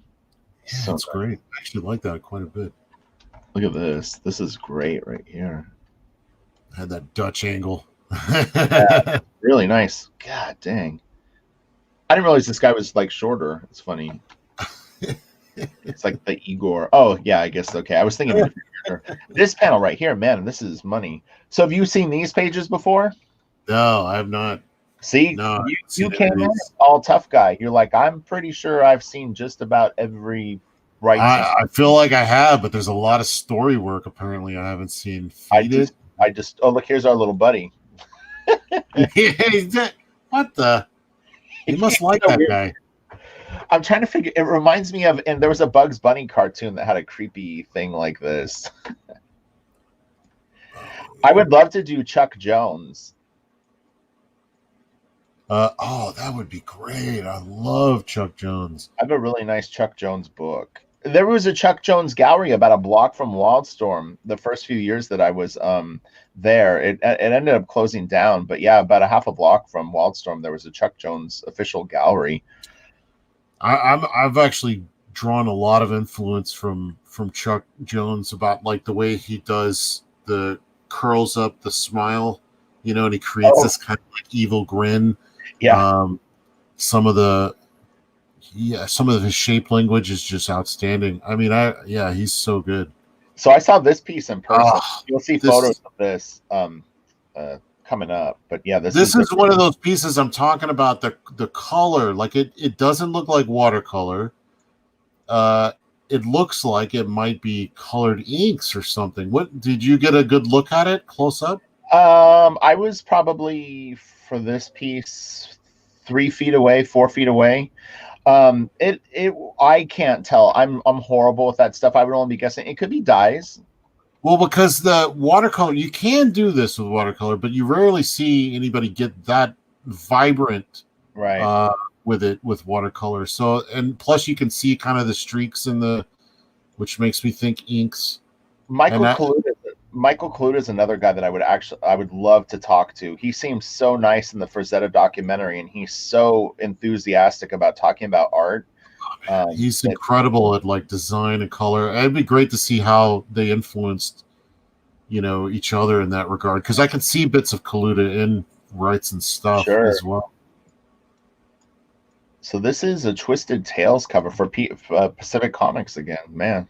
That lighting. Do you think he referenced that stuff? Had like statues or Yeah. No, not for everything, but yeah, I mean, they definitely would take photographs and stuff like that. He would use himself as models or people around him. They were definitely. Well, I asked because like the shot, he's got a foot on him there, and then there's a shadow of the foot going down over his butt there. So it's like, right. Oh yeah, God, I even noticed that. That tiny bit of reference. I mean, he's done a lot of shadows, so he probably gets it at this point. But the way it's squashed, and the way you're only seeing bits of it. I mean, the lighting is just so good. So I don't know why this piece made me think of it. I think because it's for a publisher and it's so clearly Pacific Comics cover. So it's such a weird thought to me that like wherever Bernie lived at this time, we'll say New York, that he actually had to mail this piece to Pacific Comics.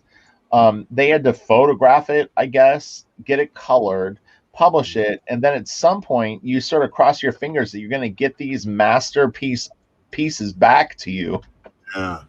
It's so crazy. I can't imagine sending art off like that and just going and when you look at the old stuff, it's all chopped up and glued and taped on. Like they so brutalized. It's like, here's your stuff back. You're like, what happened to my stuff? So this is like either a study for a Frankenstein piece or an unfinished one. Used one. Yeah, unfinished. It's beautiful. So you can kind of see the guide thing you were talking about. If he was going to do the sky more intense. Right. Oh, right. Like these are the straight lines, and then he draws around them. Well, then he's got, are those pencils at the top? I can barely make it out. This is all pencil work. Okay, so he does have kind of some guide. He does some. Those look straight edge. Oh, they are for sure, 100%. And so my theory on it was actually accurate. Is that he throws some guidelines in so he doesn't drift too far. Because what'll happen when I would do line work like this is you generally speaking, if you're trying stuff like this, you've probably got a pretty steady hand. But you get into this area right here, if you're working from like this direction over, one row that drifts a little bit one way or another, fuck, man, it's such a bummer. You're just like, shit. I love the flows of his bodies too. I try to do a lot of that where you'll have like a lean or a there's something about like just adding a subtle like hunch in the abdomen where you're kind of like your body's leaning back or something like that. Right. It just adds so much. And it's interesting because he uses these egg-shaped rocks a lot in this work. Where they're almost like just domes that sit in areas. You can see them back here too. It's really cool looking. Jackson Taylor says Bernie encourages me to quit. No, don't think like that, Jackson. No. No, you must destroy him. Yeah. Oh, look at this. Evil. Oh, that's great. So this is a Swamp Thing spread. See, I prefer this kind of stuff because you can make out a little easier how and what he's doing, and it's a lot more brush. I mean, I love the Frankenstein stuff, but this is where I think my Bernie Wrightson sweet spot. This is really interesting. So there's a snake head right here, and it creeps around, and I'm thinking that it might be part of this creature's body. So he's got a snake head for the bottom of the thing. A snake head tail. And here's what's his name? The dude from Heavy Metal. Yeah, right. That's one of his go-to guys. Yeah. Maybe that's him. Didn't you ever hear the saying that you draw yourself? Right. Yeah, no, totally. I see that. Myself. I don't know that I do. Right here. His face is great. That looks right out of a Chuck Jones cartoon too. You can almost hear that cat. I'm gonna get him. Yeah, man, it's really neat. Oh, look at this dude. He's got the face on the chest. I love that. That's such a common design thing now. That might be one of the first times anybody's ever done that. Look, this guy's got a head on his fist. Yeah, these are wacky. These are like mutants. I don't even know what this guy's doing. He's sticking 2 fingers in this dude's mouth. I think I saw that on interwebs. I wonder, like, we haven't had anything like this in a while, like a good horror creature comic, or have we? I mean, maybe I'm not that familiar, but I wonder if we're due for that. I wonder if we're ready for some horror monster comics. Well, I had an idea. I wanted to do actually like a monster style magazine, and I wanted to get maybe 4 or 5 artists to contribute. So it would be something that I would put together, and we would do maybe like a bi-yearly, like an eerie, creepy style magazine. So it's I've considered it. So I'll give it a shot. Get maybe Antoine Dennison likes my voice. I was thinking about maybe like either maybe Ashley Wood or Ben Templesmith, someone like that, and then I love Ashley Wood. Yeah, I think Ash would do it. You know, Lee Bermejo possibly would be. I mean, I haven't asked these people, but I'm saying that those like I think it'd be fun to do like a horror magazine. I think it'd be fun to like get people that don't do horror to do horror. I mean, I've seen those guys do horror. Like I want to see. This is why I love when I see Jim Lee doing like Transmetropolitan or something. It's like, oh, that's so not you. That's fun. Seeing you tackle something different. Oh wow, look at that. Yeah, dude, that would be wicked. Cheeks doing a horror. What would that look like? Like Ryan This Benjamin. is great. The lighting in this is so good, and it's subtle. It's because you can tell that it's fairly bright in the room. Which you don't have like the solid black to really focus you. So man, it's perfect. God, this is so inspiring with the black and white work to be able to still see everything, even from far away. You could totally make out all the shapes. Yeah, yep, it's beautiful. Let's look at the chandelier thing really quick, up close. This is really nice. Oh, wow. The time to just put into just doing a light fixture. Yeah, it's really cool. Beautiful, beautiful work. Okay, let's keep going. Oh, got it again. Yeah, everybody's liking horror. Rooster Punch working on a small horror imprint. Oh, nice. Bunch of indie dudes. Cool. King of the Mountain Man. All right. Let me pull out. Hey, it's me. What's interesting is this. He definitely, man. He's a great like animator cartoonist. That is some serious. That's a Jack Davis pose down there. That guy getting whacked in the head. That's so wacky. I mean, he's totally embraces the caricature. I know that he liked funny animal art because he talks about Frazetta's funny animal art and how good Frank was at doing that. And so I think, probably as a kid, Wrightson probably consumed lots of different cartoons and comic books and stuff like that. And it really shows in his work, and it actually does give it a very fun quality, that it's not just always so heavily entrenched in like horror or realism or, because this is so lively. It's really interesting when you look at like some of our greats. They focused on one thing. Frazetta fantasy. Bernie Wrightson horror. But he's got an interesting take because he's doing macabre horror, but he's adding cartoons in it. So it's really weird seeing this cartoon shapes rendered perfectly in like horror lighting. It's really makes a unique look. Some of these inks actually remind me a tiny bit of how you ink yourself, funny enough. Oh, yeah, I get a lot from Wrightson, Frazetta, all these guys. I've looked at their inking for exactly. It's given me some Kelsey vibes. I think this is our 6th week doing this. I just want to tell you thank you. Oh yeah. Thank you. This is fun. Thanks to Chad for coming in. Yeah, I really enjoy looking at art with someone else, and obviously doing it live too is really, really fun. But yeah, this has been great. So this is a photo of an original, but I don't think that I took this photo. So I'm thinking I may have found this online, but let me try to see if I can make it at least white. Yeah, I was about to say, it looks like a let me try to grayscale. It'll mellow it out a little bit. This is one of my favorite of the Frankenstein pieces. Funny enough, I mean, I have many favorites, but I actually had this as I did a black and white photograph or like Xerox of it. I had this on my wall for probably 3 or 4 years in my office at home. Always would stare at it. That's great. And I love the way he cuts up when he does these prints. He cuts up the space really interestingly. Yeah. Yep. I mean that old, what it looks like ruins, but it looks like earth and trees have started growing on top of it. Yeah, isn't that cool? But that archway or the what would you call those? Yeah, like or, how it comes down and then it goes down to the guys on the boat. So everything's kind of leading your eye. Look how pretty this is too. These little flourishes of like leaves that just sort of float in the air. Yeah. Yeah, the branches are too small to see. So yeah. Okay. Oh, so good. So good.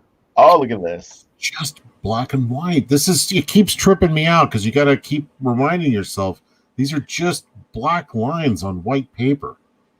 So this is trippy because there's 2 versions of this piece, if I'm not mistaken. So this is like, I don't know if he did this piece and then redid it or what it is, but I think I'll pull up the other one. But yeah, I thought there was one where he was looking over his arm. Yeah, it's a little perplexing to me because I don't know what the origin of this piece is. It looks to be signed by Wrightson in 77, but I think when we move forward a little bit more, you'll see a different iteration of it. There's a little more of the fine line stuff. This isn't that fine line as his work is.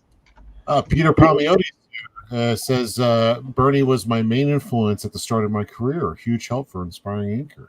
Awesome. So these are some of my photos now from Comic-Con. And again, I apologize for the glare. You have to understand that they have these huge floodlights above everything in the convention center. And to take photos of these pieces was nearly impossible. So I had to do it at weird angles and just anything to remove the glare as best I could. But yes, that's one of the originals that was for sale. In those long ink lines like that, I mean, it looks like he just was doing it pretty fast, but yeah, I don't know. Some of it does look like he was using. Well, you can hide it in here. So the thing is like you free. Well, these are ruled lines. The ones that are going this direction, these are ruled. They're all like, there's a couple that he's thrown in that aren't, but like this is all ruled in here. So, you blend it. These are loosey goosey, so they can kind of, cover things up. Not that he's trying to hide it, but you know what I mean. Like, yeah, it's just whatever got the job done. But it's the patience it takes to like. Yeah. You must get faster. I mean, I'm when I'm doing that ruler and I'm like moving it a little bit, and then I'm like adjusting it, like a little. I mean, it just takes time for every line. Yeah. I love the silky quality of this in here, and then the leaves kind of sloughing off of the I don't know if it's like sand or water or sludge, probably sludge. Really cool. I like how he's playing with negative space too, where it's like, okay, this is a pile of leaves, so I'm only going to show bits and pieces of it. Yeah, I always find laying out in Photoshop, as funny as it sounds, because Bernie didn't have that, you can come up with those ideas a lot easier than sometimes on paper, especially if you're trying to draw on the original board and you're going to go like, oh, these are all going to be suggestions,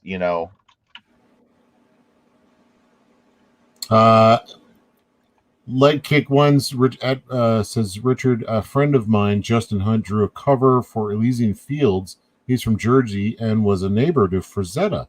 Oh, He's wow. a really cool story. You'll have to tell, like note me through Instagram or Twitter and let me know it, or we can share it maybe on the YouTube channel sometime. That'll be fun. I'm nearly sure I'm going to be able to get Sarah Frazetta on the channel. She sounded like she was interested in doing it, and I'm going to contact her. So It'll be fun. There's definitely more for Zeta stuff coming.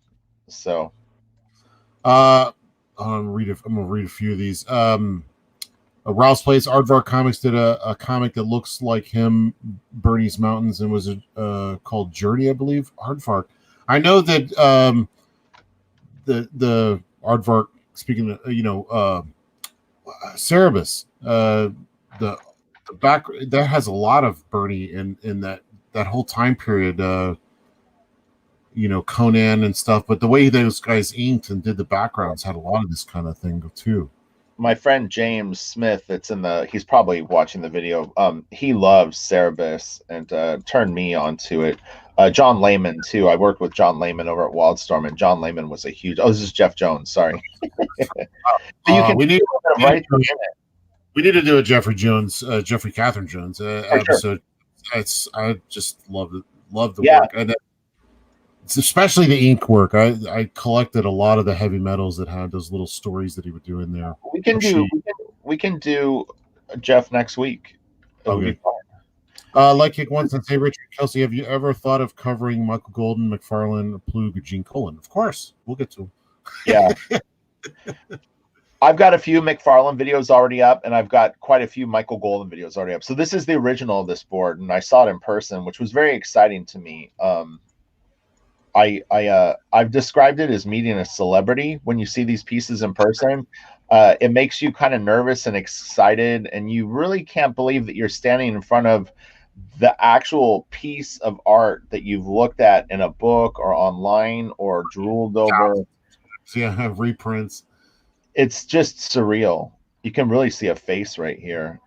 Was there any correctional ink on this at all, or was it just black ink and white paper? Most of them don't have any correctional fluid that I can see on them, but it's not to say that none ever did. I think I imagine that this particular series he probably labored to not have that, right? Just this perfect print set or whatever. But yeah, I've always wondered how much would he use. I don't know. Well, with my black drawings, it was the same way. As the originals were so important to me that it really was like, man, I would get very nervous working on them because I didn't want to have white paint on them. And some effects, are really, really difficult to do. It's just easier to do it with white ink. I'm going to move through these fast. So here's a close shot of some of his line work. Holy smokes. Look at all the different weights that he uses.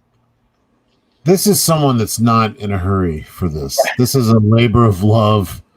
This is probably his meditation time where he just goes in and just does lines while, I know what piece this is, but it's funny. I don't remember that I took a detailed shot like this of it. It's actually kind of funny seeing this. Sheldon Martin sent a super chat, $5. No question. Just glad you guys are doing these videos. A lot to learn from, especially from hearing your thoughts on it. Thanks, Sheldon. Thank you very much. We appreciate it a lot.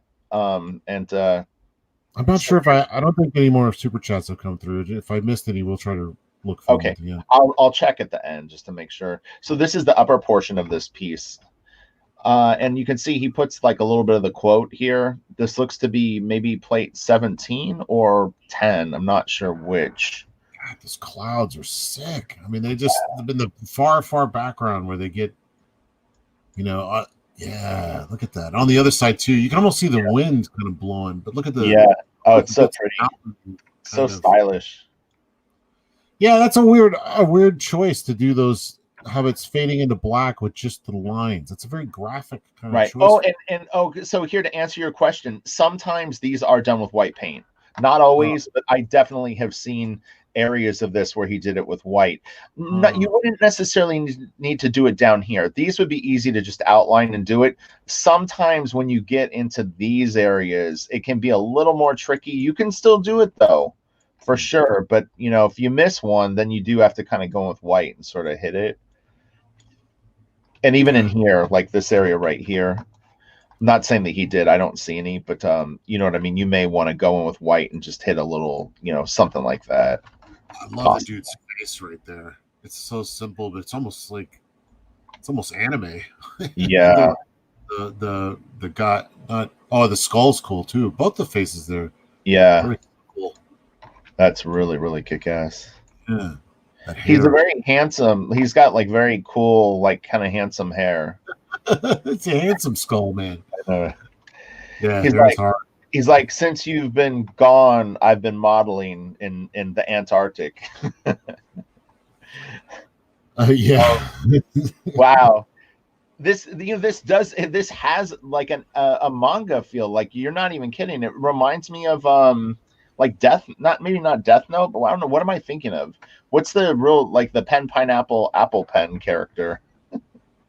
Oh, I don't know. There's a video where they did it with it's like Mortimer. Is that what you're talking about? That little pen. It's either Death Note. It's one of those, but they did it with like a manga character. Did the song. Super creepy. A Skeleton Pete says you could scratch it out with the black ink with the tip of an X-Acto knife. Okay. Right, you've done that, right? We were talking about taking the razor blade and doing the rain, but it eats up your paper, right? Yeah, this is artboard. If you look at it, it's not paper that they're on. Although this one does actually look like it's on paper, because you can see a little bit of a waver to it. This one looks like it's on board. The one where it was in the rain with the guy kind of cowering, which is sitting right here. He's making these last. Yeah. Serious, like the thick artboard, or like.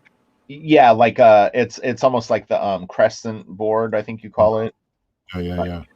People painted on that stuff. I've never inked on it before. Yeah, this looks like crescent board. You can just kind of tell because there's no waver to the actual edge of it. You know what I mean? Like, this is a very hard edge line, which would lead me to believe that this board is probably about 2-3 millimeters thick.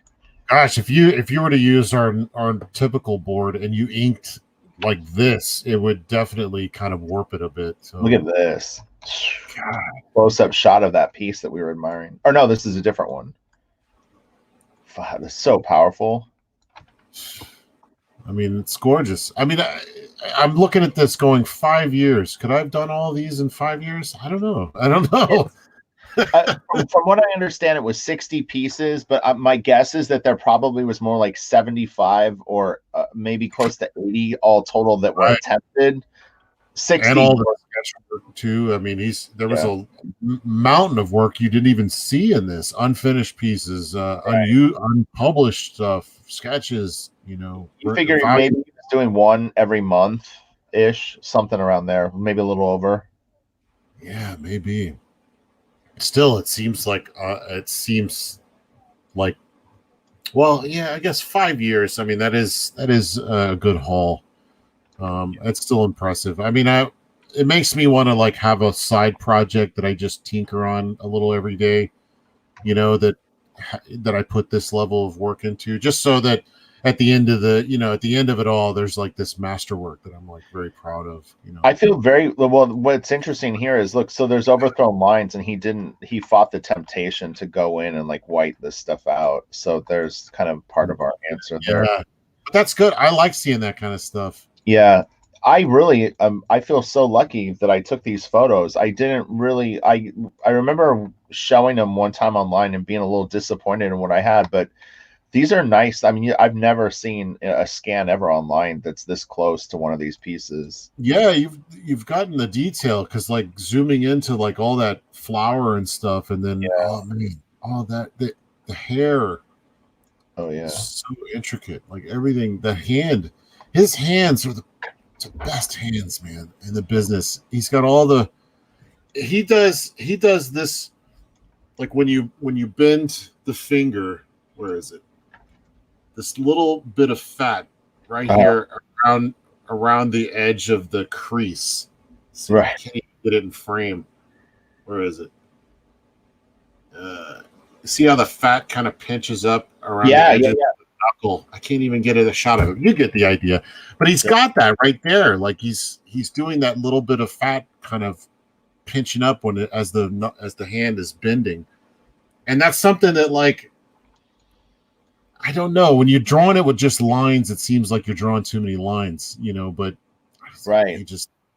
He's showing. This is a real interesting technique, is these rendering lines that make it almost look like dots when you look at it from farther away. I always think that's a really fun look. Is the Franklin Booth does that, where it like in here. It's so cool, but it's just a hatch. If you look, it's lines going that way that are tapered, and then lines going this way that are tapered, and it's really effective. Peter says he was just stopping in for the day. Keep up the good work. He'll have to watch this later. Thanks, Peter, for showing up.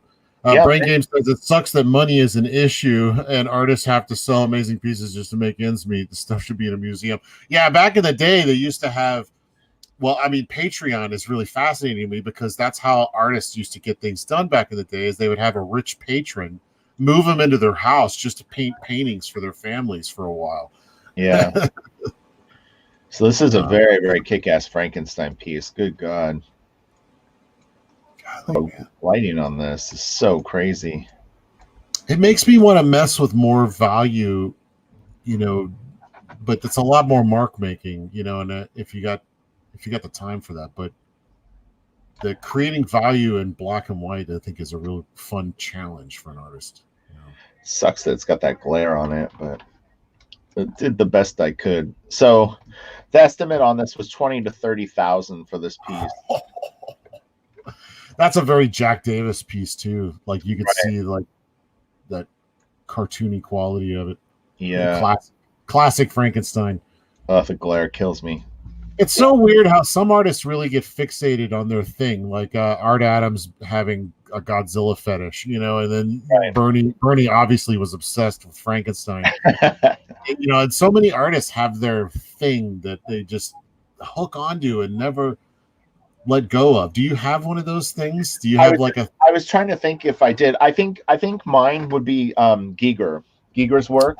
So I know that that's not an exact answer to what you're saying, but I think that you could take one Giger piece and that's kind of like my sweet spot. He did something with horror and psychological, whatever you want to call it, that I just think that it still hasn't been exceeded since he did it, in my opinion. I don't know that I have anything that I do a lot of or that I obsess over until I get right. Maybe certain color combinations. Right.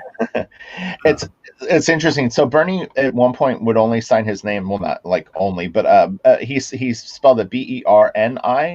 But he is many times referred to as Bernie, like IE. I don't know which is actually the Brain Games is wondering what's written on his shoe there. It says Goodyear. Like Goodyear tires. This is obviously a comedy then, right? Yeah, that is funny. Oh, look at this piece. Shoes. Oh wow. Man, what a shot. There's some of that Silvestri in the cape again. Yeah. Oh yeah, no kidding, right? Yeah, it could be a Spawn piece. The tree, I love the tree is creating a value back there. He's got all these layering values and stuff. Oh, you had mentioned shadows. Look at the foreshortening on this shadow on this chain, how it gets bigger. Wow. Isn't that cool? See, that takes reference. I mean, he had to have at least at one point in his life seen that and recorded it in his brain, or he referenced. Yeah, it's beautifully done. It's like fortunately for us, now we've seen it done, and we can use that maybe somewhere, some other thing that we do. We can go, oh yeah, we could do that shadow thing. Electric Elf says Godzilla was the only subject I would draw from age 7 to 15. Oh, that's funny. Mine were like cars and trucks and what was it? Airwolf, man. I drew Airwolf everywhere. Yeah, that's so great. Oh wow. Talk about Frazetta. That looks like a Frazetta pose, just decomposed. This is, I think, the cover of his portfolio of pen and ink pieces that he did called Apparitions, if I'm not mistaken, something along the lines of that. So I think that was a concept probably pulled from Frank's merchandising that he did himself. So Hans Roger Olson brings up a really good character here. He says Kelly Jones, and Kelly Jones is definitely hugely inspired by Bernie Wrightson and Michael Golden and lots of other people, but definitely Wrightson. Kelly, if you watch this video, you are an amazing artist, and I love your work. I've done at least one or two videos on Kelly's Batman book. I have it over here. The big DC one that they did from Graffiti. It's like his black and white work. It's incredible. One of my favorite artist edition style books that I have. All his Dead Man stuff. He talk about guys that like put a mark on something. I can't think of Dead Man without thinking of Kelly Jones. It was the first thing that I got of his. Not when it came out, but I had bought the back, or you know what, maybe some of his Batman stuff. But I got that very early on. He did a huge run on the monthly Batman with John Beatty inking him, and it had this really great Bernie Wrightson meets Michael Golden kind of feel to it, which is really fun. That's the stuff that's collected in that gallery edition book. So this is a beautiful, beautiful piece. Yeah, man. That is. So these were all owned by Frank Darabont. These are called from the Darabont collection. Darabont collection. That's hilarious. That's funny because he's such a serious. He makes such great movies, and you never know who's a comic fan, and somebody like him you wouldn't expect being a comic fan, but he's the one that started the Walking Dead show. Right. So this collection had Barry Windsor Smith key pieces. It had Frazetta key pieces. It had these Wrightson key pieces. It had Jeffrey Catherine Jones pieces. It also had Mignola, beautiful painted Hellboy pieces that he had done. This collection was legit. Rooster Puncher says Kelly Jones has been on channels before, so you could probably reach out to him. Yeah. That looks like Kaluta. This is Barry Windsor Smith. I'm sorry. Oh, okay. This was one of the pieces they had there.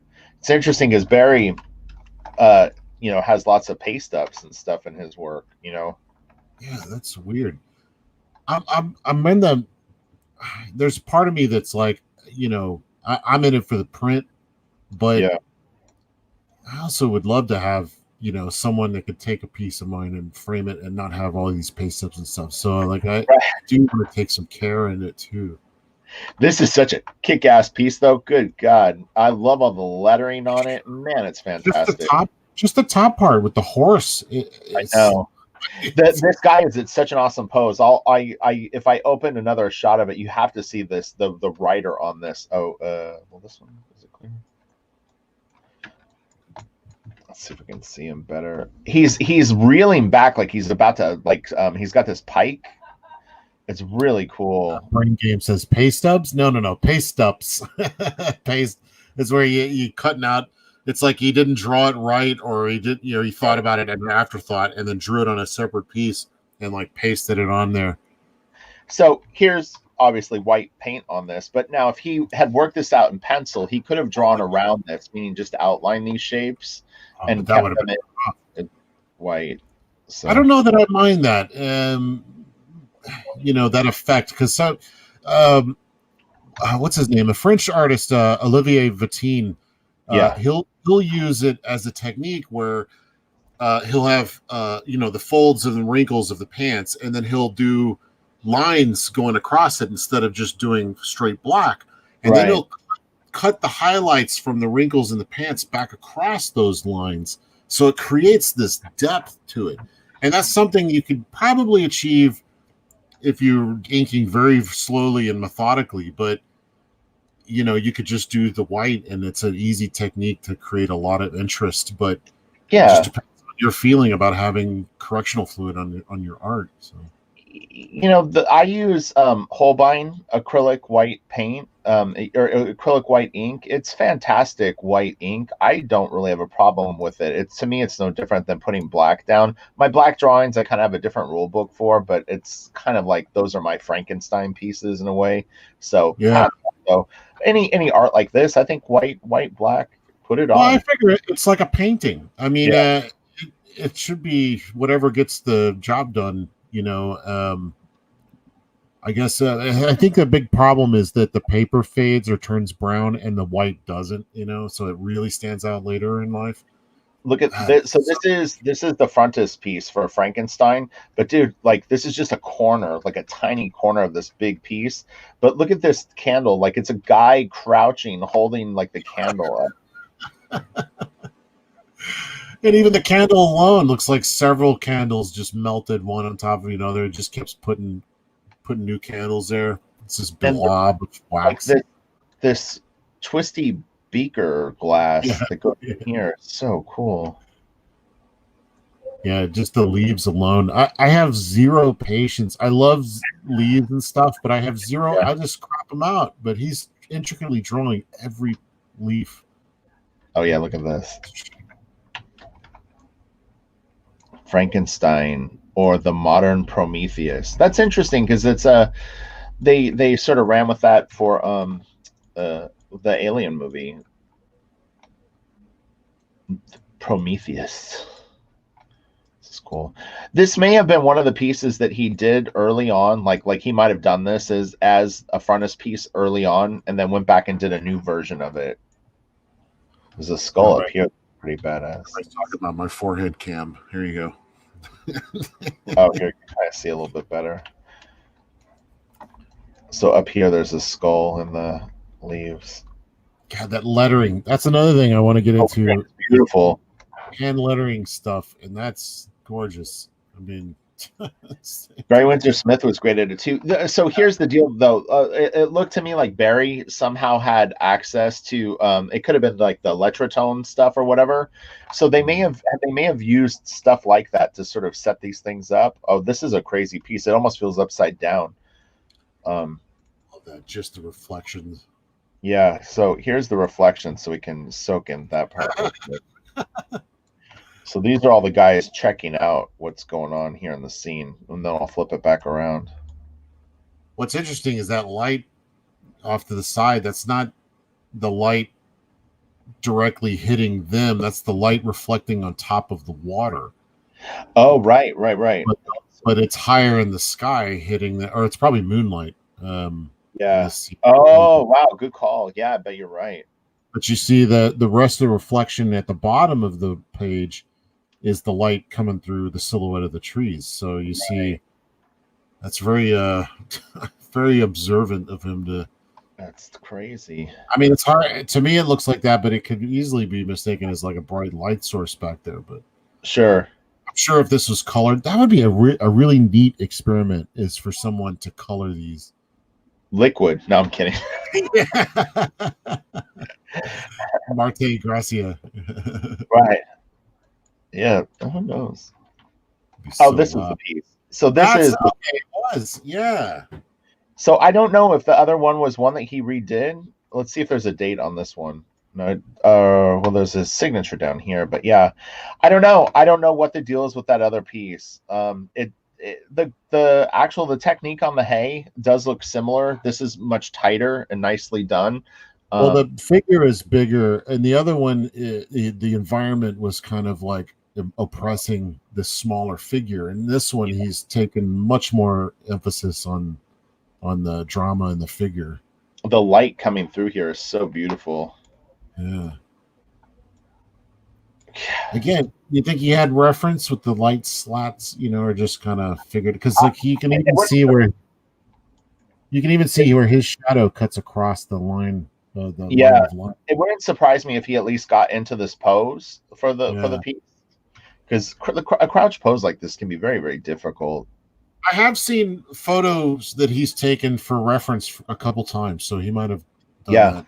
Okay, so we'll do one more folder and see what we got going on. What's this? Let's see what these are.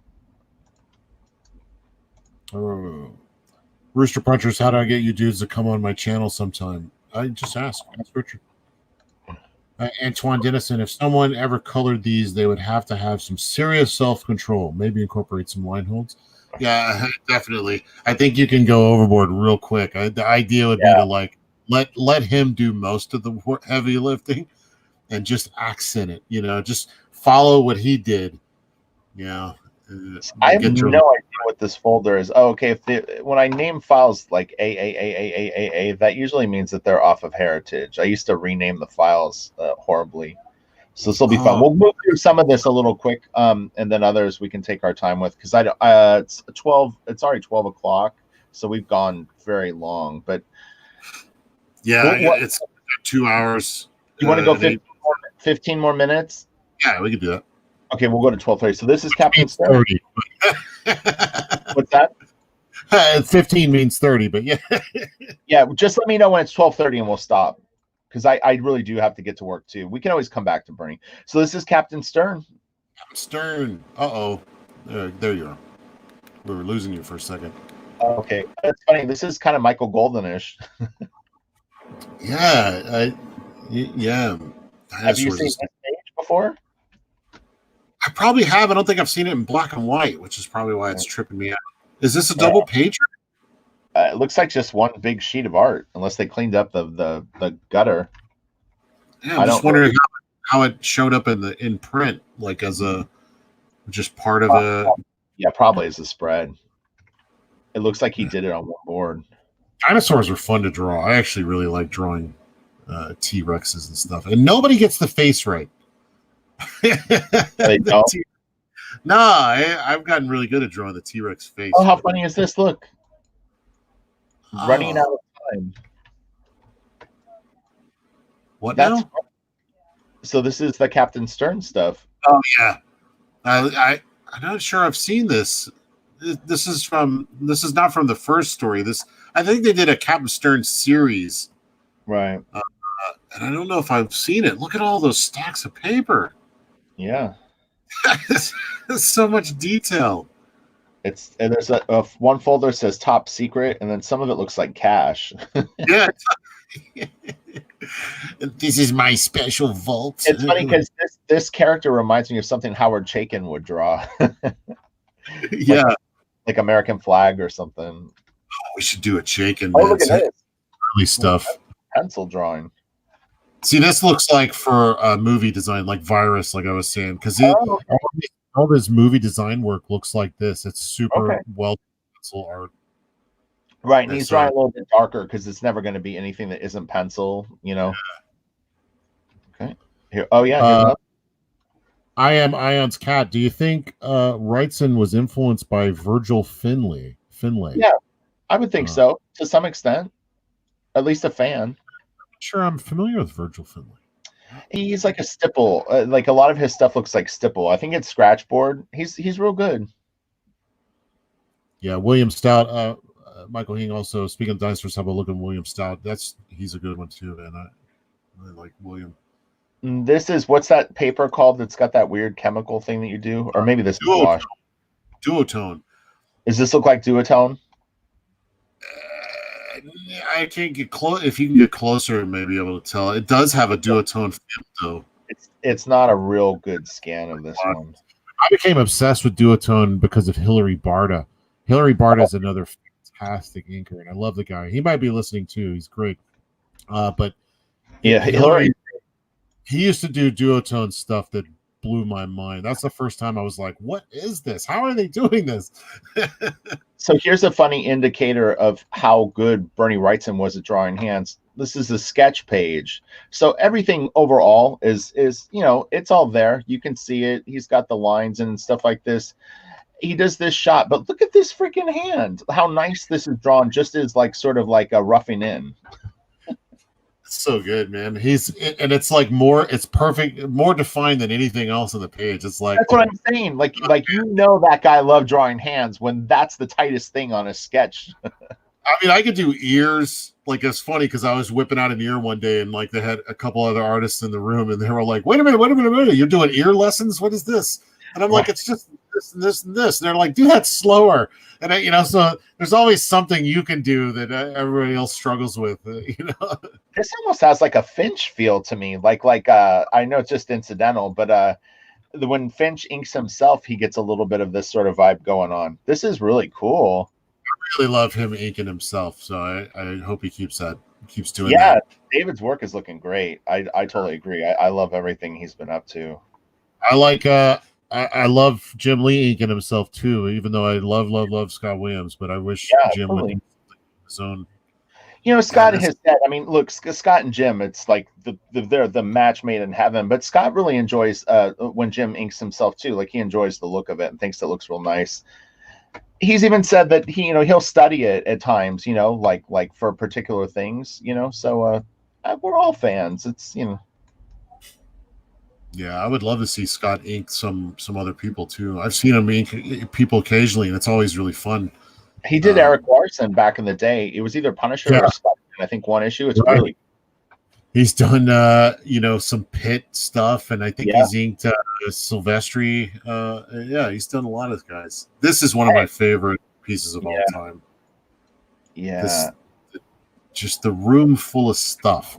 Drawing a room full of stuff. I tell people all the time about think really hard whether or not you want to do this job, because 90%, actually 98% of everything you're gonna draw is not dynamic poses of superheroes. It's flower pots, it's parked cars, buildings, clouds, rooftops. I mean, it's everything but that.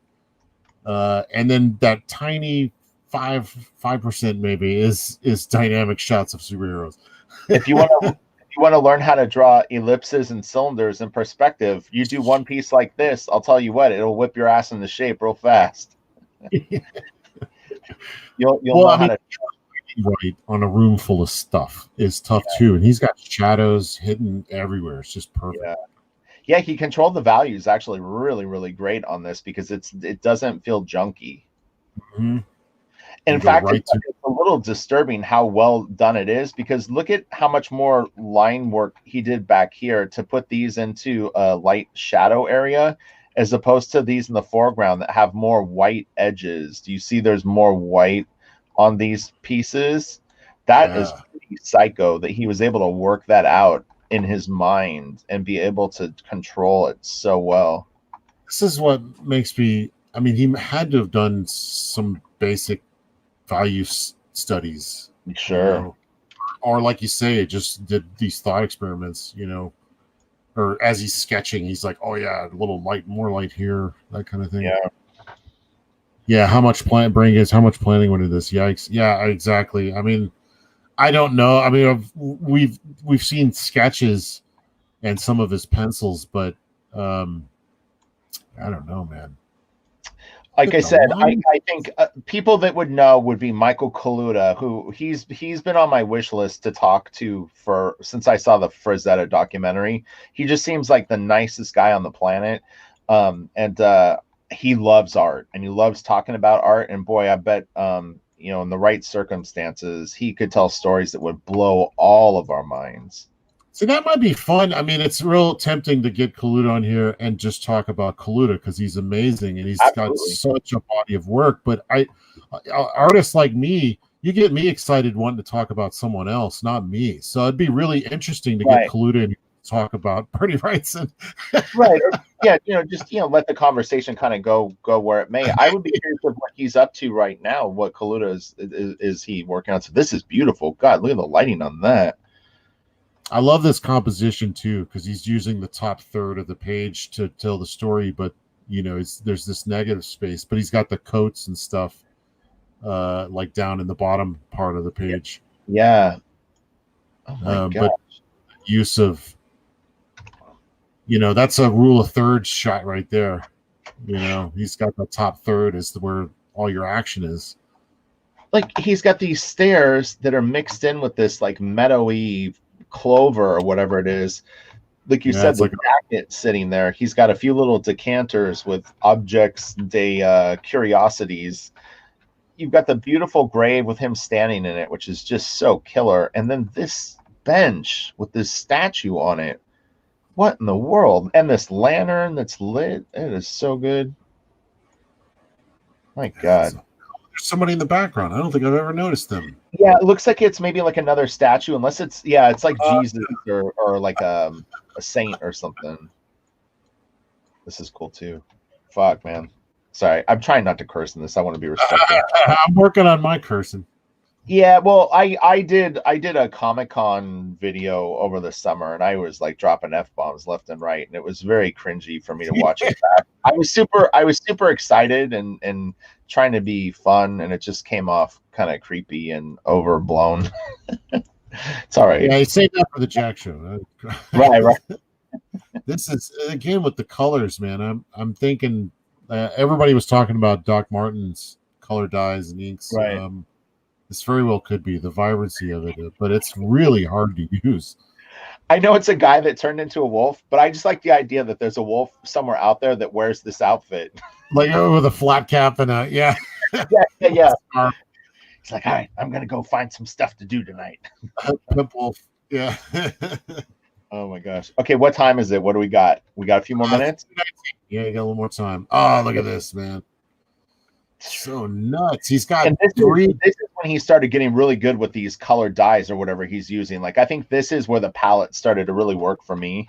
There are 4 or 5 lights. He's got a fill light, an up light with the underlight with the red, the hot light coming in from off panel from the sun, I guess. Right. Another blue light coming in from the right.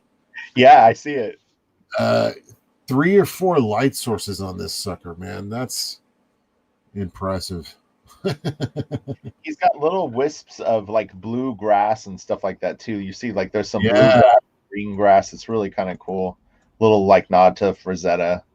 I'm hard pressed to figure out what this is painted with. Look at this guy down here laying on the ground. That's really, really good. Look at his tie. What? His tie.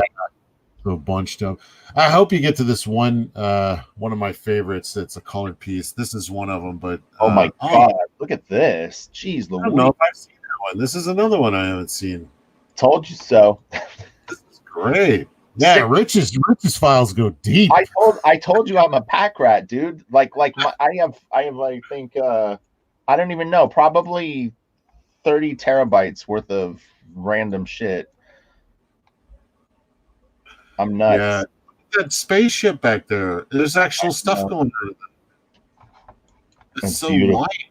It's golly.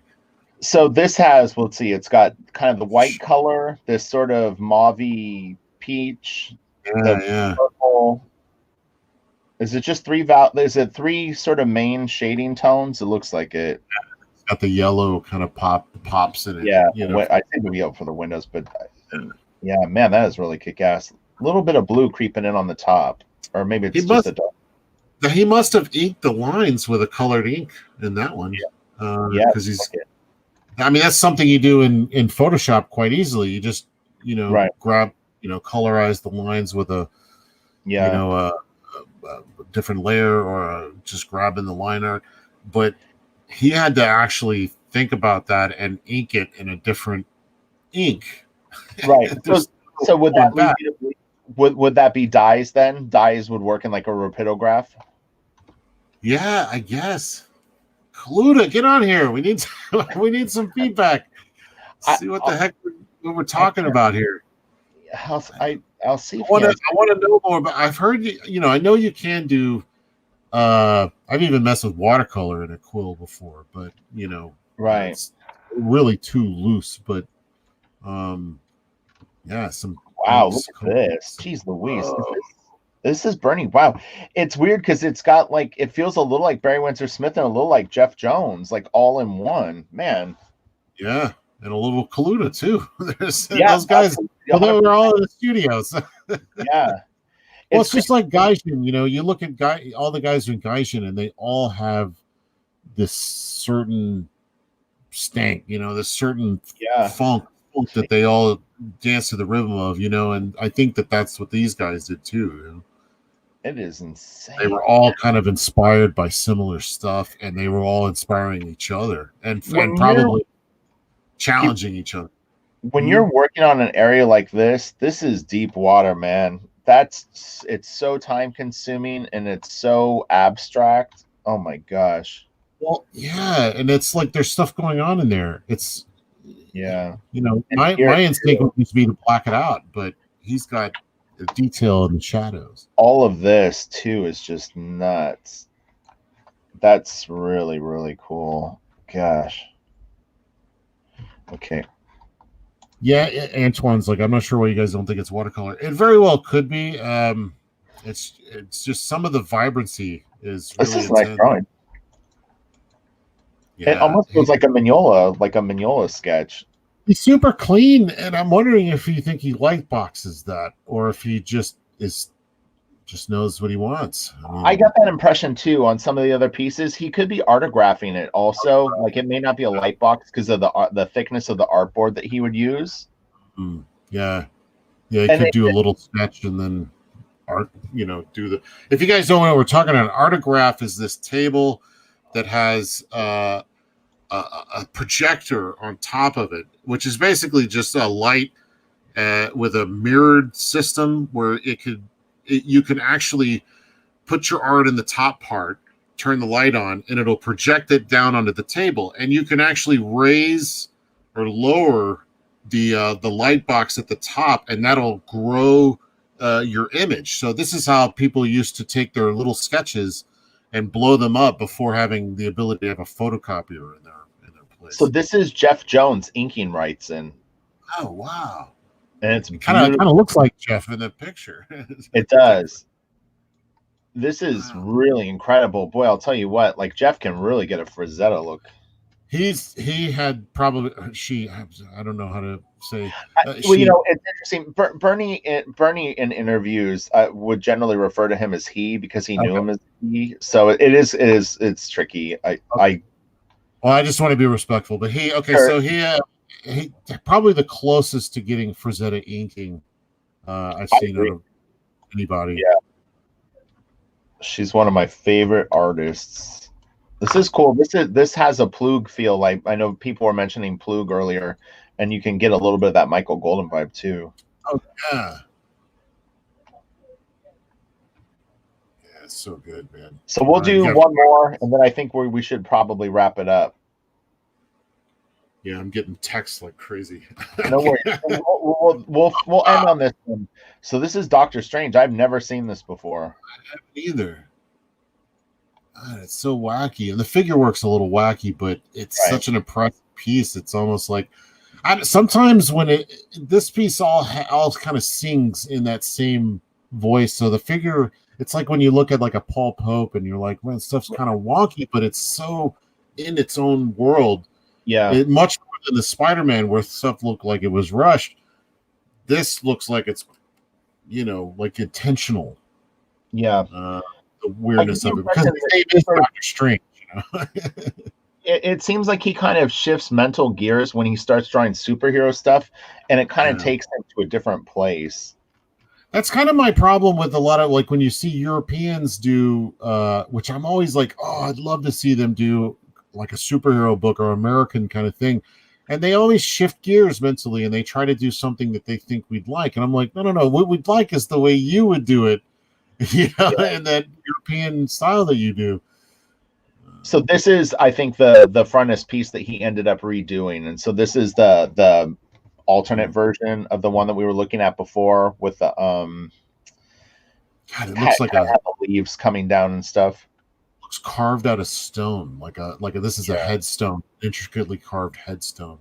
Yeah, it's so good. Gosh, we could have done 10 hours on Wrightson. Okay, so let me get out of full screen mode. This is part one. All these are really fun. I want to thank everyone for tuning in. Yeah, that was fun. Everybody was really into it too. They were discussing things, sharing info, and everybody was really on point. Mobius Silver Surfer book. I love that's one of them. I love that. I'm a Mobius Silver Surfer guy and a Kirby Silver Surfer guy. If you want, you could pick Mobius. Yeah. Okay. All right. Thank you guys all for tuning in. That was really fun. So what's your next video? What's your next video? I know you do a lot of these art spotlights. Week. Oh, me? Yeah, you thinking about who you think about doing that? I want to get back into the storyteller spotlight where we look at more of the storytelling aspect of comics. I a lot of times I use them as educational tools for myself. So since I'm doing like layouts and pages and stuff like that, I'm experiencing challenges along the way. And so usually what will happen is I'll go, who would really help me is if I looked at like such and such right now. And it's very random. As much as I'm a big fan of certain artists, sometimes you need to go to a different source because they do what you don't do well. Yeah. Oh yeah. I always have a little pile that I'm referencing that at that moment, and then the pile change. I'm trying to think of like who would be an interesting artist that like I don't, like there's not a lot of their stuff in my work, but I've broken out. Camera so that I'm facing this way. You know what it is because I moved my Cintiq. I have a CD rack right here, and I've just pulled out a CD and it's sitting on it. I need to come up with a spot. I'm trying to think though. Let me think of one artist I'm looking at right now that I don't draw like that I'm referencing.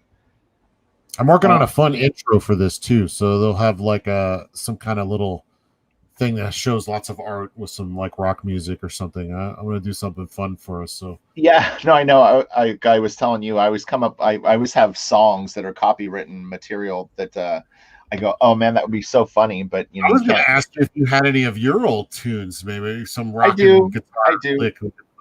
I want to do a guitar channel at some point in the future and just have something where I focus totally on music. I think that would be really fun.